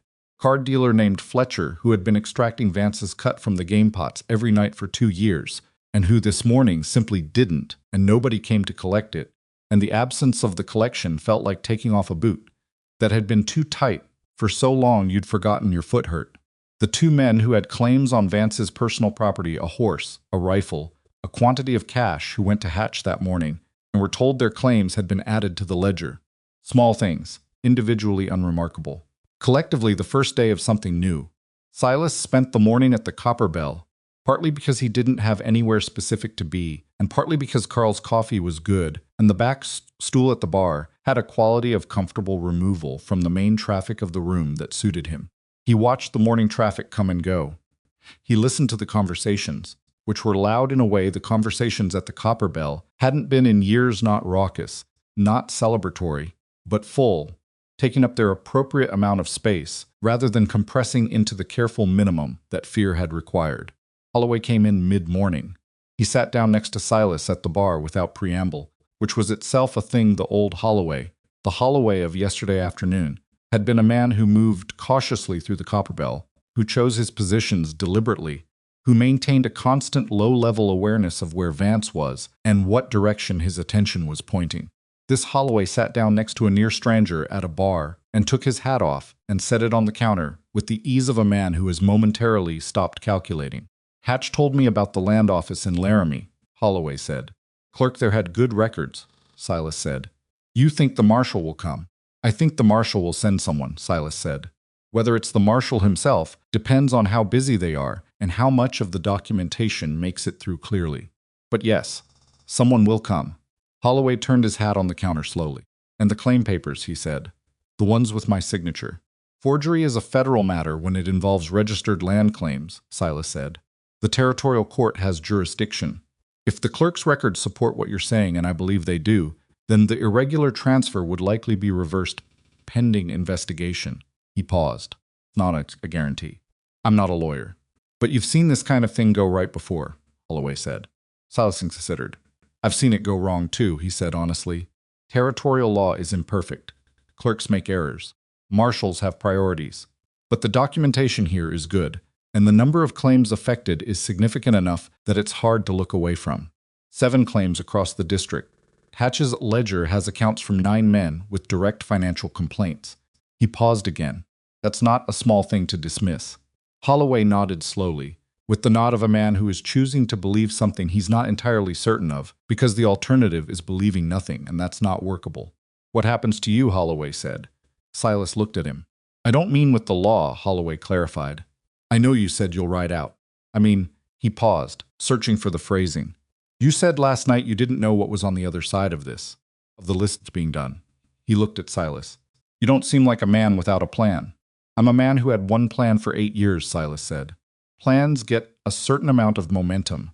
When they stop, there's a period where you're just moving forward on the momentum, without anything pushing it. And then you find out, Silas said, what you actually want to do. He said it with the flatness of someone who doesn't know the answer and has made a partial peace with not knowing it. Holloway seemed to recognize this quality, because he didn't push on it. He just nodded again and flagged Carl for coffee and sat there beside Silas at the bar while the Copper Bell's morning traffic moved around them. For a while, Holloway said, I had a claim once before Silver Creek, up in Montana near Billings. Didn't amount to much, but it was mine and I worked it clean. Sold it when I came south. He turned his hat over on the counter, looking at the inside of the crown. I've been thinking about going back that direction. Montana's good country, Silas said. You've been through it? On the way south, Silas said. Coming down from Wyoming. They both understood, without saying it, that Wyoming meant Red Hollow, and that Red Hollow was the starting point of the 8 years that had ended yesterday afternoon in the corner of this saloon. Holloway didn't acknowledge it directly, which was the right instinct. Cold, Holloway said, meaning Montana, cold, Silas agreed. But clean, Holloway said, very clean. The morning continued. Around noon, Silas walked down the main street of Silver Creek for the first time since riding in. He'd been inside the Copper Bell or Carl's back room for the better part of 18 hours, and the street felt large after the contained world of the saloon, wide and unpredictable, and full of the ordinary business of a working town. He walked it slowly, the way a man walks when he's looking at a place with the understanding that he won't see it again. Stopped at the livery to check on Flint. The horse had been well tended, someone had watered and fed him without being asked, which Silas noted as a specific quality of Silver Creek that he hadn't expected. Spent a few minutes with his hand on the horse's neck, feeling the animal's warmth and the particular solidity of a creature that had carried him faithfully for 8 months across difficult country. Good boy, he said. Not effusively, just the plain acknowledgement that Flint had earned, and that Silas offered whenever it was warranted. Flint pressed his nose briefly against Silas's shoulder. On the walk back, Silas passed the jailhouse. It was a small building, single room, with narrow windows and a door that was closed but not. He noted, Locked Hatch's jurisdiction didn't run to proper imprisonment facilities, and the arrangement was more about clear communication of status than actual physical containment. Vance was in there voluntarily in the specific sense that the alternative was a town that had spent the previous afternoon finding its voice, and might find it loudly if he attempted to leave. Silas stopped outside the jailhouse. He stood there for a moment, looking at the door. Then he knocked. There was a pause, then Hatch's voice, "It's not locked." Silas went in. Hatch was at a small desk near the door, writing something. Vance was on a bench along the far wall, sitting with his back against the plank and his legs extended, looking at the ceiling with the meditative vacancy of a man who has been alone with his thoughts for long enough that the thoughts have gone quiet. He looked at Silas when the door opened. His expression was difficult to read, and Silas didn't try to read it immediately. He looked at Hatch. "Anything from the writer yet?" Silas said. "Too early," Hatch said. 2 days at least, probably 3. "Marshall's office isn't close." Silas nodded. He looked at Vance. Vance looked back at him with the gray, stripped attention of a man who has slept badly and knows it shows. He hadn't shaved. His shirt was the same one from yesterday. Performance, all the careful maintenance of appearance and authority that he'd deployed in the Copper Bell for 3 years was entirely absent, and what was left looked younger than 25, which was perhaps accurate. Some men never really get to be their age because they skip it in one direction or another, moving too fast through years that were supposed to do something for them. "You didn't have to come here," Vance said. "No," Silas said. "Then why?" Silas looked at him for a moment. Then he pulled a chair from beside Hatch's desk. Hatch waved permission without looking up from his writing and carried it to a position midway between the desk and the bench and sat down in it. "I've been thinking about what you said," Silas said, "about Red Hollow being why. Not the reason you did what you did, you were clear about that distinction, but the reason you didn't do something else." Vance's eyes had gone slightly more focused. "You said you thought about breeding horses," Silas said, "before Red Hollow. After Red Hollow, you needed something that made Scared feel different, and this is what you found." "I remember saying it," Vance said. "I've been thinking about why I told you it wasn't too late," Silas said. "Because I said it, and I meant it as a factual statement. But I've been examining why I believe it, and whether the belief is based on anything real, or whether it's the kind of thing a tired man says because it's easier than the alternative." Vance said nothing. He was listening with the particular quality of someone who has very little else to do and has discovered that listening, when there's nothing else available, can be a form of occupation. "I think the reason I believe it," Silas continued, "is that I watched Dennison in Santa Fe, the man who organized what happened at Red Hollow. And Dennison had been doing the same thing, the same use of fear, the same extraction, the same systems for 20 years. And when I found him, there was nothing underneath it. No scared young man who'd taken a wrong turn and built something terrible on top of the turning. Just the system all the way down, without anything human left under it." Paused. "You still have something underneath," Silas said. "I could see it last night. It's not big, and it's not in good shape, and it's going to take a significant amount of work to do anything with it. But it's there." Vance looked at him. "Why does that matter to you?" he said. "What I have underneath." It was a genuine question, not hostile, not deflecting. Question of a man who genuinely cannot determine the other person's motivation and has run out of good theories. "Jonah wanted to be a surveyor," Silas said. "He had a talent and a plan and 2 letters and a future that was taken from him before he had a chance to find out how it turned out." He looked at his hands. "Can't give him that back. I can't give Mara back either. I can't give back anything that was taken." He paused. "What I can do, what the next years of my life can amount to, if I choose, is live in a way that doesn't just add to the total of things taken. It's not a high bar, but it's the bar I've got." Vance was looking at the floor now. "The man I shoot," Silas continued, "adds to the total. Scared kid under what you've built, if that kid finds something worth doing, that's a subtraction from the total of things Red Hollow started." He paused. "I know that's a strange kind of arithmetic. I know it doesn't make clean sense." "No," Vance said quietly. "It makes sense." Hatch had stopped writing at some point in this exchange, but he was still looking at his paper, giving them the privacy of his attention being directed elsewhere. "There's going to be a process," Silas said. "Territorial marshal. Land court. It's not going to be quick. You'll be in legal proceedings for a year at least, probably longer. The outcome depends on things I can't predict, I know," Vance said. "What you do during that process, how you conduct yourself, whether you try to work against it or work with it, that's going to matter. Not to the law necessarily, but to whatever you're building on the other side of it." Vance looked up. "You're not advising me," he said. It wasn't quite a question. "No," Silas said. "I'm just saying what I observe. The same way you'd observe that a piece of ground has particular qualities before you decide what to plant in it." A long pause. "Surveying," Vance said. "Jonah wanted to survey land." "Yes, what do surveyors actually do?" Vance said. "I mean day to day. What's the work?" It was such a specific and unexpected question that it took Silas a moment to shift toward it. He looked at Vance with an expression of mild surprise and then organized what he knew. "They measure," Silas said. "They use instruments, transits, compasses, chains. They go out to a piece of ground and determine exactly what it is, where it starts, where it ends, what's in it, what's around it. They make maps of it so other people can understand it without being there. They go to new places, Vance said. Mostly, Silas said. Territory that hasn't been charted yet, or territory where the existing charts are wrong and need to be corrected. There's a lot of that in the West still. Vance was quiet for a moment. Jonah was good at mathematics, he said. He was, Silas said. That's what surveying needs. Primarily, another silence. A softer one. I never learned mathematics properly, Vance said. I had a year of schooling, maybe 2. But he stopped. Started again. Before things got irregular. Things can be learned, Silas said. 25. I learned to read a land document at 47, Silas said. In a law office in Cheyenne, sitting across from a patient clerk who charged me 50 cents an hour and didn't once make me feel like I was behind. Vance looked at him. You couldn't read land documents before 47, Vance said. I was a rancher, Silas said. I knew cattle and weather and fence repair. The documents were handled by a man in town who did that kind of work. And then one day I needed to understand them myself, and I didn't. And I found someone who could teach me. He said it without self-deprecation or false modesty, just as a fact, the particular kind of fact that becomes available to a man who has spent enough time on the road to have stopped caring about what facts make him look like. Vance absorbed this. I'm not saying you become a surveyor, Silas said. I don't know what you become. I'm not going to be here to see it.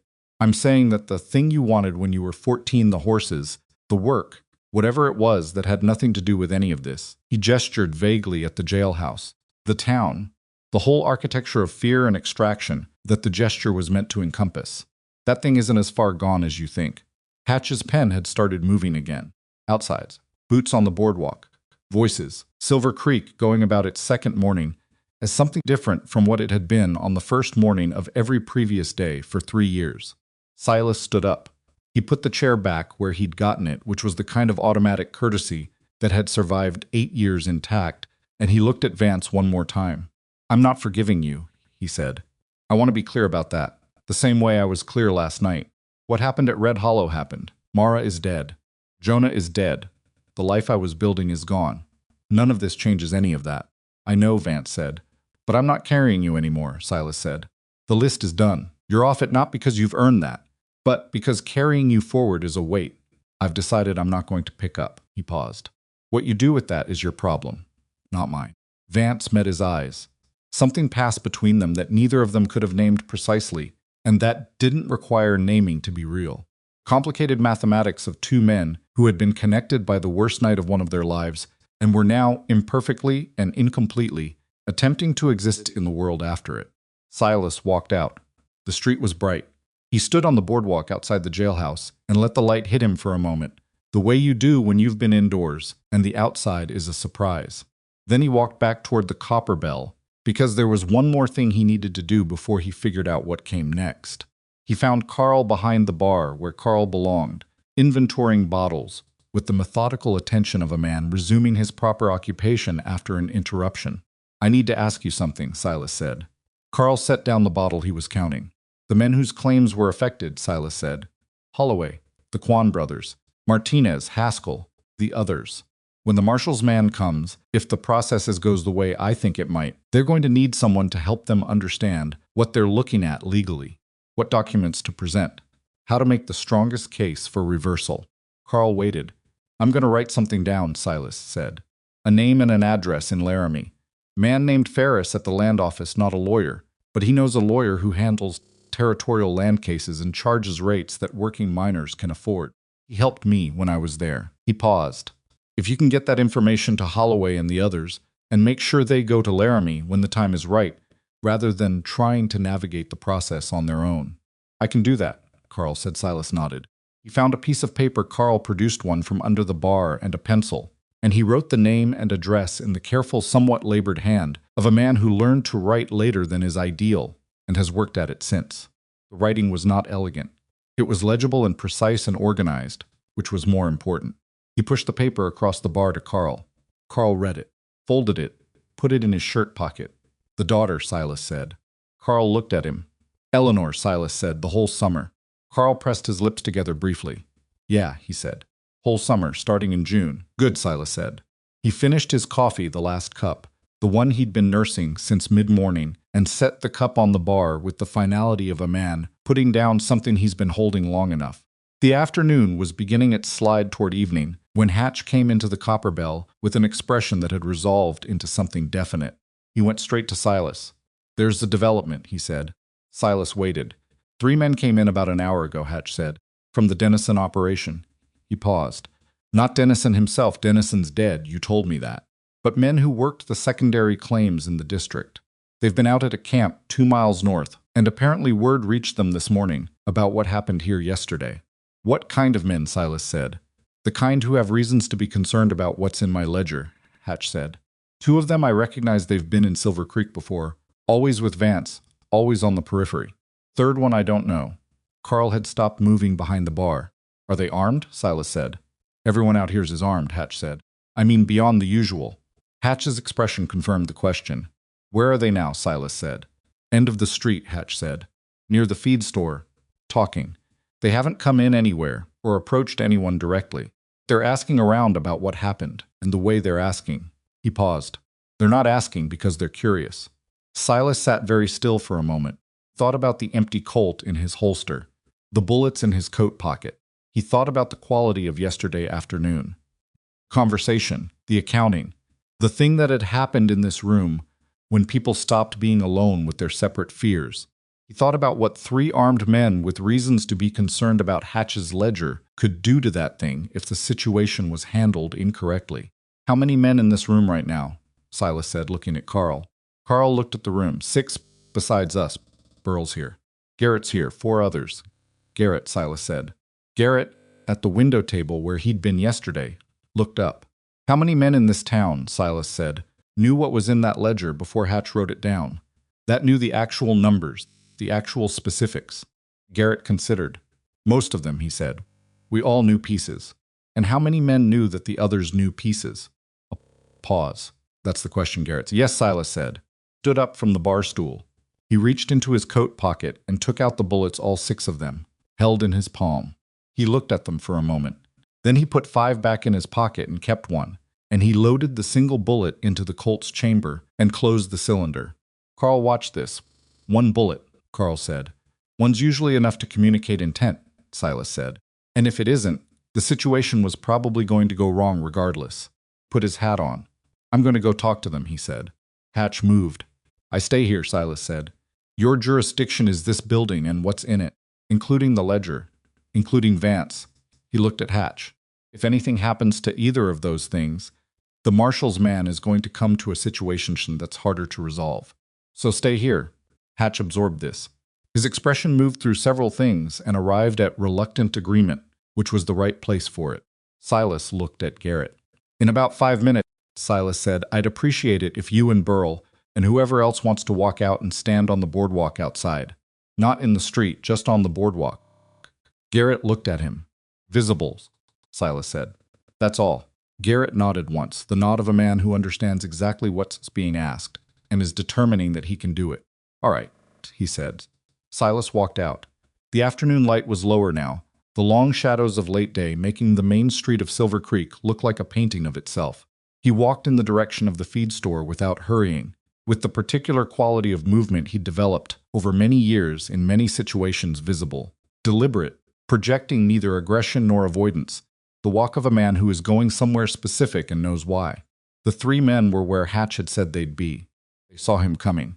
The arrangement that happened in the following moment, the way the 3 men shifted their positions slightly, the way hands moved towards certain locations on their persons, was familiar to Silas from long practice, and he recognized it and did not respond to it directly. Kept his own hands away from the Colt. He stopped about 20 feet from them. The man in the middle was the one who mattered, Silas read this, from the way the other 2 had positioned themselves slightly back and to the sides, which was the unconscious geometry of men deferring to a leader. The middle man was 40 or so, heavy through the shoulders, with a face that had the look of someone who spent time outdoors, not because he loved it, but because his business required it. "You're the drifter," the middle man said. "Silas Mercer," Silas said. "Out of Red Hollow. You can ask around." The man looked at him. "I heard what happened yesterday." "Most of the town did," Silas said. "Heard you made quite a show." "No show," Silas said. "Just a conversation." A conversation that ended with Colton Vance in the jailhouse and a rider going to the territorial marshal. That's correct, Silas said. The man's eyes were doing the calculation, reading Silas, reading the distance between them, reading the afternoon street, reading the variables of a situation that had changed significantly since the version of it he'd been operating under. Here's the thing, the man said. Vance ran things a certain way in this district. Particular arrangements, particular understandings. Those arrangements involved more than just what happened inside Silver Creek. There are people who have interests in this district, interests that a territorial marshal coming in and opening ledgers might complicate. I expect so, Silas said. The kind of people who would prefer a quieter outcome. I expect that too, Silas said. So I'm wondering, the man said, and his voice had settled into a specific register, not threatening directly. Not yet, but establishing the proximity of threat the way a man establishes it before he decides whether to deploy it, what it would take for you to get on your horse and ride out without the marshal's man ever needing to come. Silas looked at him for a long moment. Behind him he heard boots on the boardwalk. He didn't turn. He knew it was Garrett and Burl and whoever else had decided that standing outside and being visible was something they could do. The sound of it changed the arithmetic of the street, and the three men in front of him knew it. Nothing, Silas said. The man looked at him. There's nothing that would make me do that, Silas said. I'm going to tell you why, so you can take it back to whoever sent you with that question. He paused. That ledger has 9 men's accounts in it. 7 documented claim irregularities in the land office in Laramie. A deputy with enough to send to the territorial marshal. He paused again. If something happened to me, those things would still exist. The ledger would still be in the jailhouse. The documents would still be in Laramie.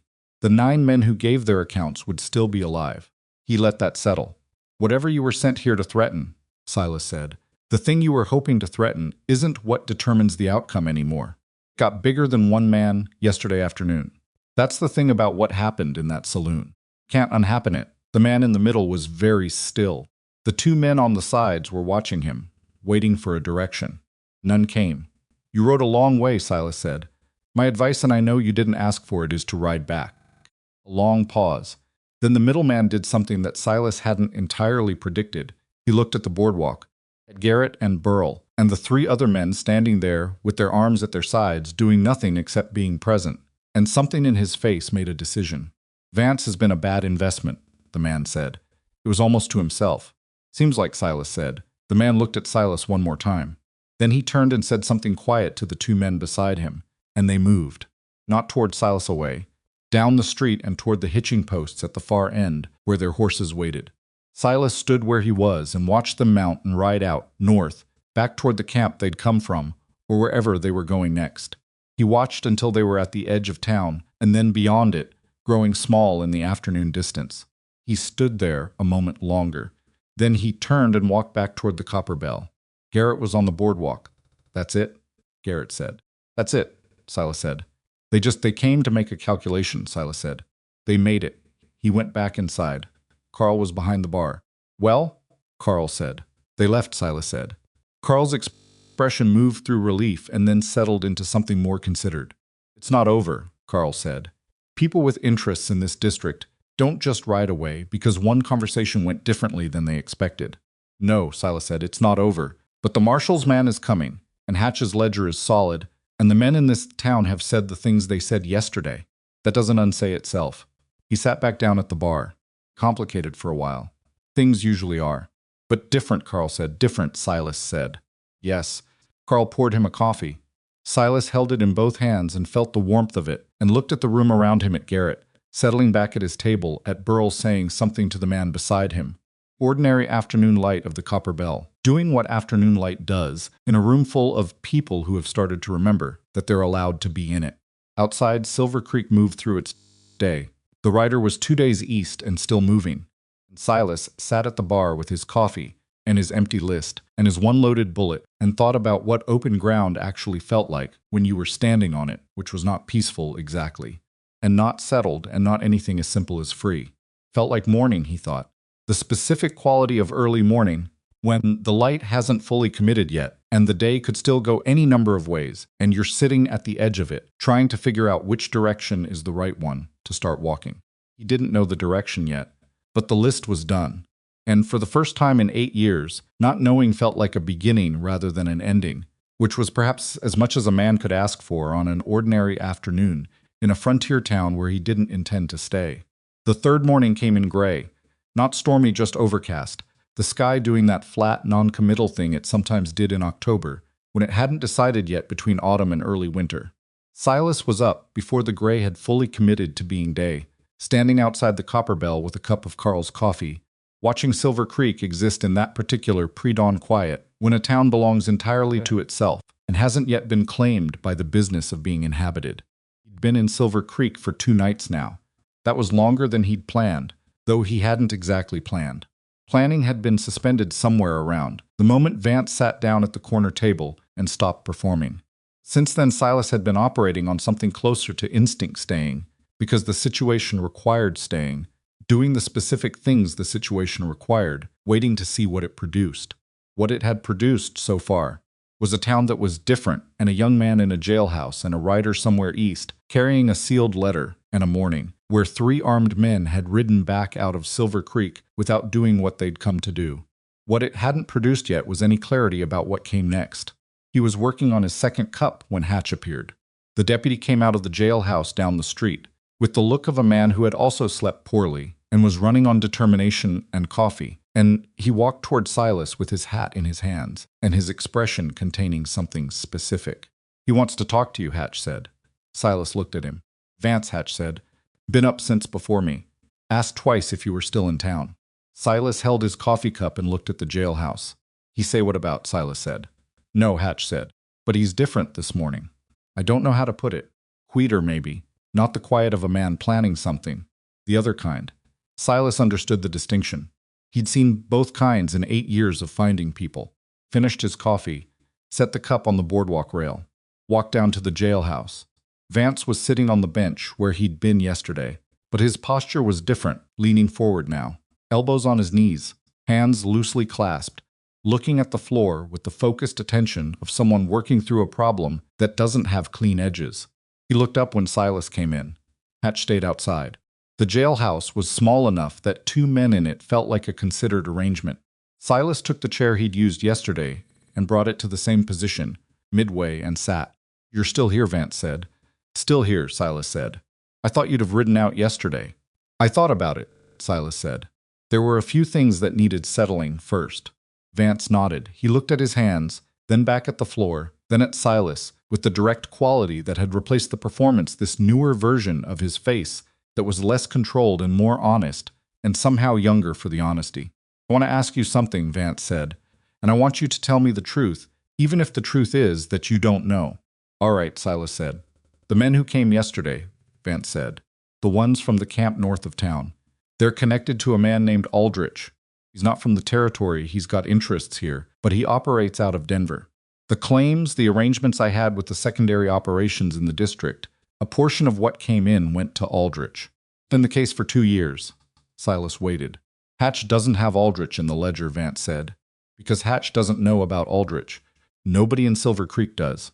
The arrangement was mine, and it was private, and it was the kind of thing I should tell Hatch, and I'm telling you first because he stopped.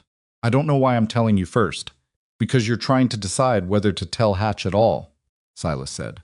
Vance looked at him. "Yes," he said. "And you want me to tell you whether telling Hatch matters." "I want you to tell me the truth about it," Vance said. "Whether it changes anything real. Whether it's just whether there's a point." Silas sat with this for a moment. Outside, Silver Creek was beginning to wake up. The first sounds of the working day starting their accumulation: a door, a horse, someone moving, something heavy, somewhere down the street. "Here's the truth," Silas said. "A man named Aldrich in Denver, with interests in this district, is going to be more protected than anything in Hatch's ledger by itself. He's got money and lawyers and distance, and he's never been in Silver Creek, so his name doesn't appear in anyone's direct account." Vance nodded slowly. He'd known this. But Silas continued, "When the marshal's man comes, and he opens an investigation into the claim irregularities, one of the first things he's going to ask is where the money went. Not where it came from, where it went. And if nobody can tell him where it went, the investigation stops at the surface. The men who forged documents and extracted payments face consequences. The man who organized the system and took his percentage stays in Denver and has a comfortable decade. Vance was looking at him with full attention. Unless, Silas said, someone who knows where the money went tells someone who has authority to follow it there. The word authority sat in the air between them. That someone would need to make a statement, Silas said. Formal one, with specific names and amounts and dates and the mechanism of how the money moved. It would likely be used as testimony. He paused. It would complicate your own situation considerably, in both directions, making some aspects of it worse by confirming your direct involvement in the broader scheme, and making other aspects of it better, by demonstrating the kind of cooperation that territorial courts take into account when they make determinations. Vance was quiet for a moment. You're describing a choice, he said. I'm describing the actual landscape, Silas said. The choice is yours. I won't tell you what to make of it. Vance looked at the floor. Aldrich isn't a good man, Vance said. It came out flatly, without drama, just an observation, the kind a man makes when he's been up all night with something and has finally stripped it to its core. He found me 3 years ago, when I was starting to build, and what he offered looked useful at the time, and I knew what and I went into it anyway, because I was 22 and stupid and already pointed in the wrong direction. None of that's new information to me, Silas said. No, Vance said. But I'm saying it out loud. I think I needed to say it out loud. Silas waited. I'll talk to Hatch, Vance said, today. Everything I know about Aldrich, the name, the arrangement, how the money moved, who the intermediaries were. He paused. All of it. Silas looked at him for a moment. That's going to make your life harder before it makes it easier, Silas said. I know, Vance said. But you said something yesterday about what a man builds on the other side of this, about whether the kid underneath what I became is still there. He looked up. I've been thinking about that all night. And I think if I let Aldrich walk away from this, because I didn't want to complicate my own situation, whatever I'm trying to build afterward is going to be sitting on the same foundation as what I built before. Convenient, expedient, wrong all the way down. It was the clearest thing Vance had said in 2 days. Silas nodded once. He stood up, put the chair back and moved toward the door. Mercer, Vance said. Silas turned.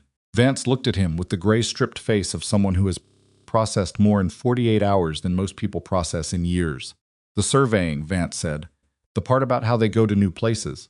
Uncharged territory. Yes, Silas said. I think I understand why Jonah wanted that, Vance said. Going somewhere nothing's been written down yet. Getting to decide what the map says. Silas stood at the door for a moment. He would have been good at it, he said. He went out. Hatch was on the boardwalk. Silas told him Vance had something to add to the ledger, something significant, a name in Denver, a fuller picture of the money's movement.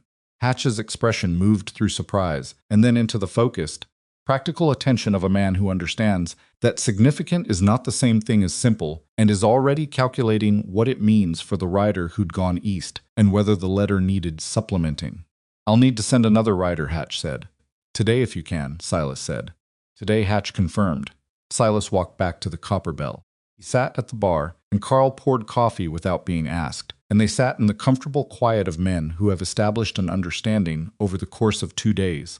And Silas looked at the room around him, the room that had changed and was still changing, that was finding its new shape in the particular slow way that places find new shapes after the thing that has been defining them is removed. It was not going to be easy.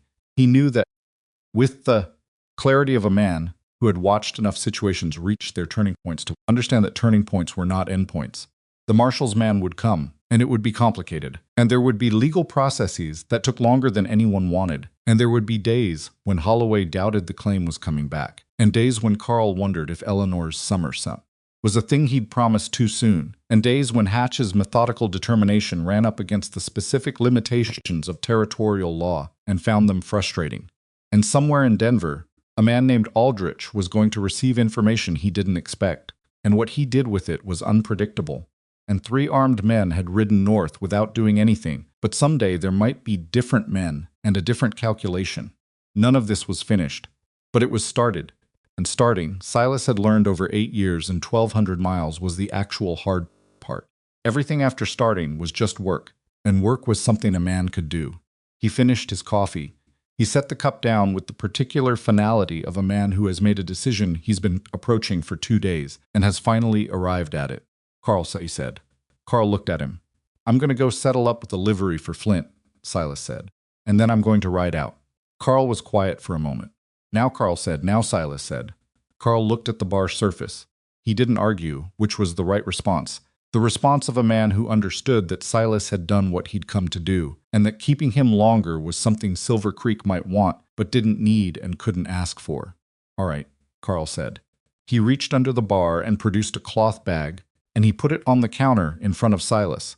And the bag contained provisions, dried meat, hardtack, a small cloth of coffee wrapped in paper. He must have put it together last night or early this morning, which meant he'd expected this moment before Silas had articulated it. "You didn't have to," Silas said. "You made the coffee this morning," Carl said. "We're even." Silas picked up the bag. He found Holloway before leaving. Holloway was at a table in the back with Garrett and the man named Breed, the three of them talking in the low, purposeful tones of men working through logistics, which was itself a thing. The fact that they were working through logistics together, instead of separately and silently. He put Carl's piece of paper on the table in front of Holloway, the name and address of the Laramie lawyer, the contact information he'd written in his careful, unpretty hand the previous morning. "When the marshal's man comes," Silas said, "get yourself to Laramie. That man will help you navigate it." Holloway looked at the paper, then at Silas. "You're leaving," Holloway said. "Yes." Holloway looked like he wanted to say something beyond the obvious, something that would cover more than departure and logistics. He worked at it for a moment, and then said, "Montana's north-northeast from here, if you're thinking about that direction." Silas almost smiled. Not quite, but the near approach of it was visible on his face. "Good to know," he said. He shook Holloway's hand. Then Garrett's. Then Breed's, though he barely knew Breed's name. The handshakes had the quality of things that matter without being large, the specific small gravity of men acknowledging something real without making a ceremony of it. He went to the livery. Flint was ready, or as ready as Flint ever was, which was the readiness of an old horse who had learned that rest was temporary, and movement was the primary condition of his life, and had made his accommodation with that fact. Silas saddled him with the practiced efficiency of 8 months of doing it, checked the shoes and the cinch in the saddlebags, and found everything in order. He put Carl's provisions in the right bag. He stood beside Flint for a moment with his hand on the horse's neck. "One more," he said, to the horse. To himself. Whatever was listening. "And then we'll figure out what's next." Flint made no particular response, which was appropriate. Silas put his foot in the stirrup and swung up. He rode down the main street of Silver Creek at a pace that was neither hurried nor ceremonial, the pace of a man going somewhere rather than making a point about going. He passed the Copper Bell. He passed the jailhouse. He passed the feed store and the blacksmiths and the buildings that lined the street and made the particular shape of this specific place, which he was seeing for the last time, and knew it. He didn't look for Vance. But as he passed the jailhouse, he was aware of the building the way. You're aware of something, at the edge of your field of vision. Present, noted, not dwelt upon. Street ended. The road east began. He took it. The road east out of Silver Creek moved through scrub and low hills, and the occasional stand of pine that interrupted the horizon with vertical dark lines, and it was empty at this hour, just Silas and Flint, and the gray October morning, working itself toward whatever the day was going to decide to be. He rode for about an hour in the particular kind of silence that exists between a man and a horse on an empty road.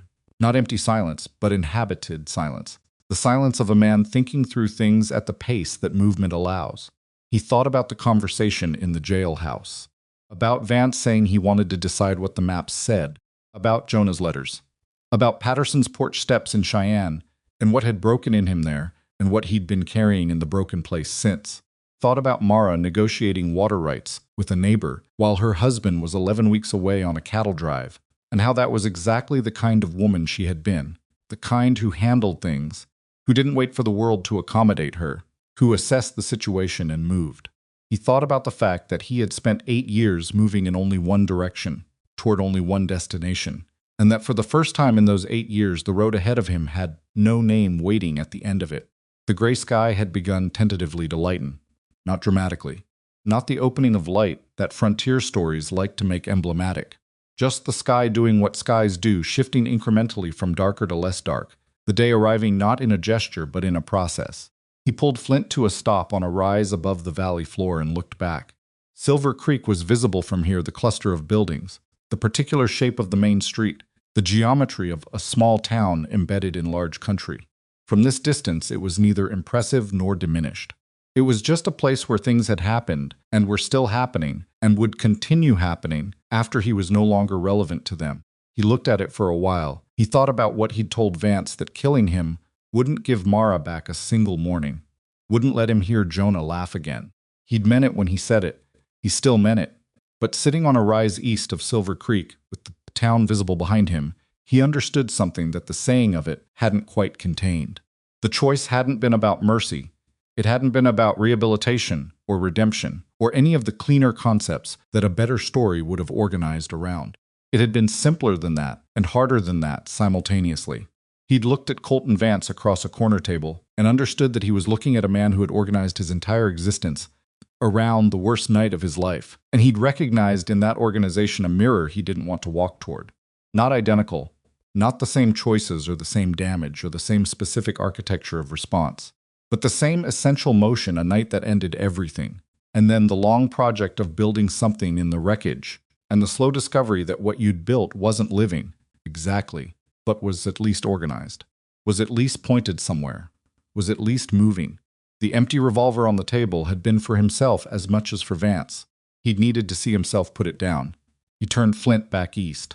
The road stretched out ahead of him, long in particular and without a name at the end of it, and he rode into it with the slow, durable pace of a man who has stopped counting miles toward a specific destination and is instead simply moving through the country that exists. Thought about Montana. Holloway had mentioned it north-northeast, casually, the way a man mentions something when he means it as more than information. Clean country, cold in winter. The particular clarity of high country air that made distances look false, made far things look close, and near things look like they had edges you could trace. He didn't know if he'd go there. He didn't know where the road would point him, or what the next months would produce, or what a 53-year-old man who had spent 8 years organized around a single purpose was supposed to do with the open ground on the other side of that purpose. He knew a few small things. He knew that somewhere in a jailhouse in Silver Creek, a 25-year-old man was sitting down with a deputy and telling him the name of a man in Denver, and that the telling was going to cost him, and was the right thing anyway. And that the gap between those two facts, between cost and rightness, was where something human might eventually grow. He knew that a girl named Eleanor was going to spend a whole summer with her father starting in June, and that Carl Dupree was going to be on the right side of his own bar for all of it, and that Silver Creek's card games were going to pay their proper percentages to the men who ran them. He knew that Hatch's ledger was thorough, and that the land office in Laramie had good records, and that a lawyer named Ferris, recommended by a records clerk with a patient manner, was going to help 9 men understand what they were owed. These were small things. They were not equivalent to Mara. They were not equivalent to Jonah and the letters he'd saved from Ash and put down in Kansas because they'd become too heavy to carry. They did not constitute justice in any shape that satisfied the clean hunger for it. They were just things, real, specific, imperfect things that existed in the world because 2 afternoons ago, an old drifter had ridden into a town on an old horse and ordered coffee and refused to look at the man who ran the place. Small things added up. He had learned that too, in 8 years, though he'd been learning it toward the wrong application. The damage at Red Hollow had been small things a scared 17-year-old, a man with lamp oil he'd brought without announcing it, a neighbor's water dispute that got out of hand. Terrible things assembled from components that were individually survivable. The accumulation was what killed you. The same principle ran in both directions. Mara had known that. She had been the kind of woman who understood that the world changed through specific small actions rather than through the heroic gestures that stories preferred. She'd negotiated a water rights dispute with a difficult neighbor while her husband was away, by herself because it needed doing, and she was the person there to do it. She hadn't waited for a better moment. She'd just handled it. He thought about her more than he let himself think about her usually. He'd spent 8 years keeping the thinking at a controlled distance, using the list as a buffer, keeping the grief channeled into motion and purpose, rather than letting it simply be grief. It had been effective as a strategy and corrosive as a way of living, and now that the strategy was retired, he was finding that the grief underneath it was not the raw, open wound he'd feared it would be. It was older than that.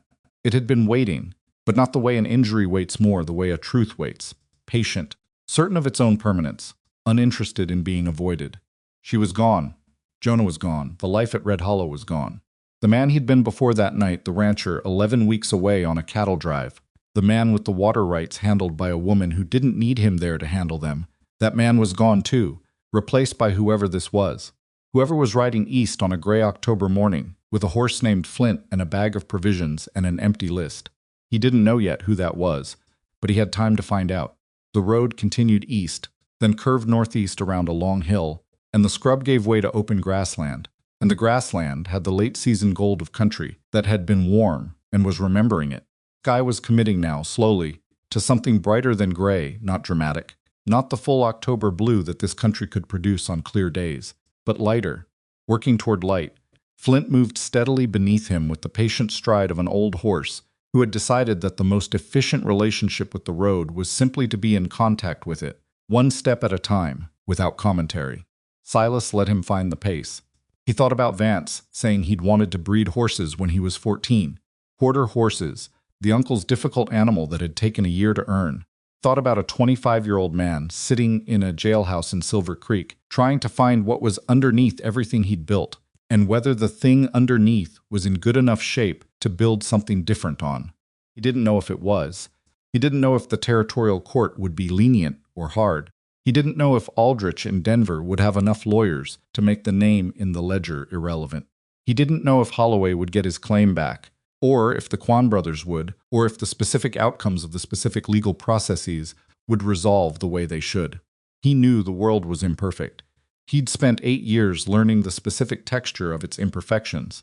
But imperfect wasn't the same as pointless, and that distinction which had seemed obvious in his youth and had gradually become obscure during the years of the list, and had returned to him somewhere in the previous 48 hours, that distinction was worth something, worth riding east for, worth getting up in the morning for, worth, maybe, the long and uncomfortable work of figuring out who a man was when the organizing principle of his life was finished, and he had to find a new one from whatever was left. There was a creek ahead. He could hear it before he saw it, the particular sound of moving water in flat country, which carries differently than moving water in hills. He let Flint find it and drink from it, and he sat on the horse above the water and looked at the country around him, at the particular quality of this specific piece of the world on this specific October morning. He thought about the bullets in his coat pocket, the 5 unloaded ones from the night before. He reached in and took them out and looked at them in his palm. 6 chambers in the Colt, 1 bullet loaded, which he'd put in yesterday afternoon, when 3 armed men came to make a calculation. 1 was enough to communicate intent, he'd told Carl. Still believed that. But he looked at the 5 bullets in his palm and thought about what it meant to ride through open country, about the practical reality of it, the specific risks that a man alone on a frontier road faced that had nothing to do with men from Denver or armed camps north of town. He loaded 3 more, not 6. 4 total, enough for practical necessity. Not enough to be the weapon the list had made it. He put the remaining 2 bullets in his pocket. It was a small distinction, but he had learned that small distinctions were the actual substance of a life when you got down to it. The difference between sitting at a corner table and not looking at the man who ran the room. The difference between 5 bullets and 4. The difference between carrying 6 names and carrying none.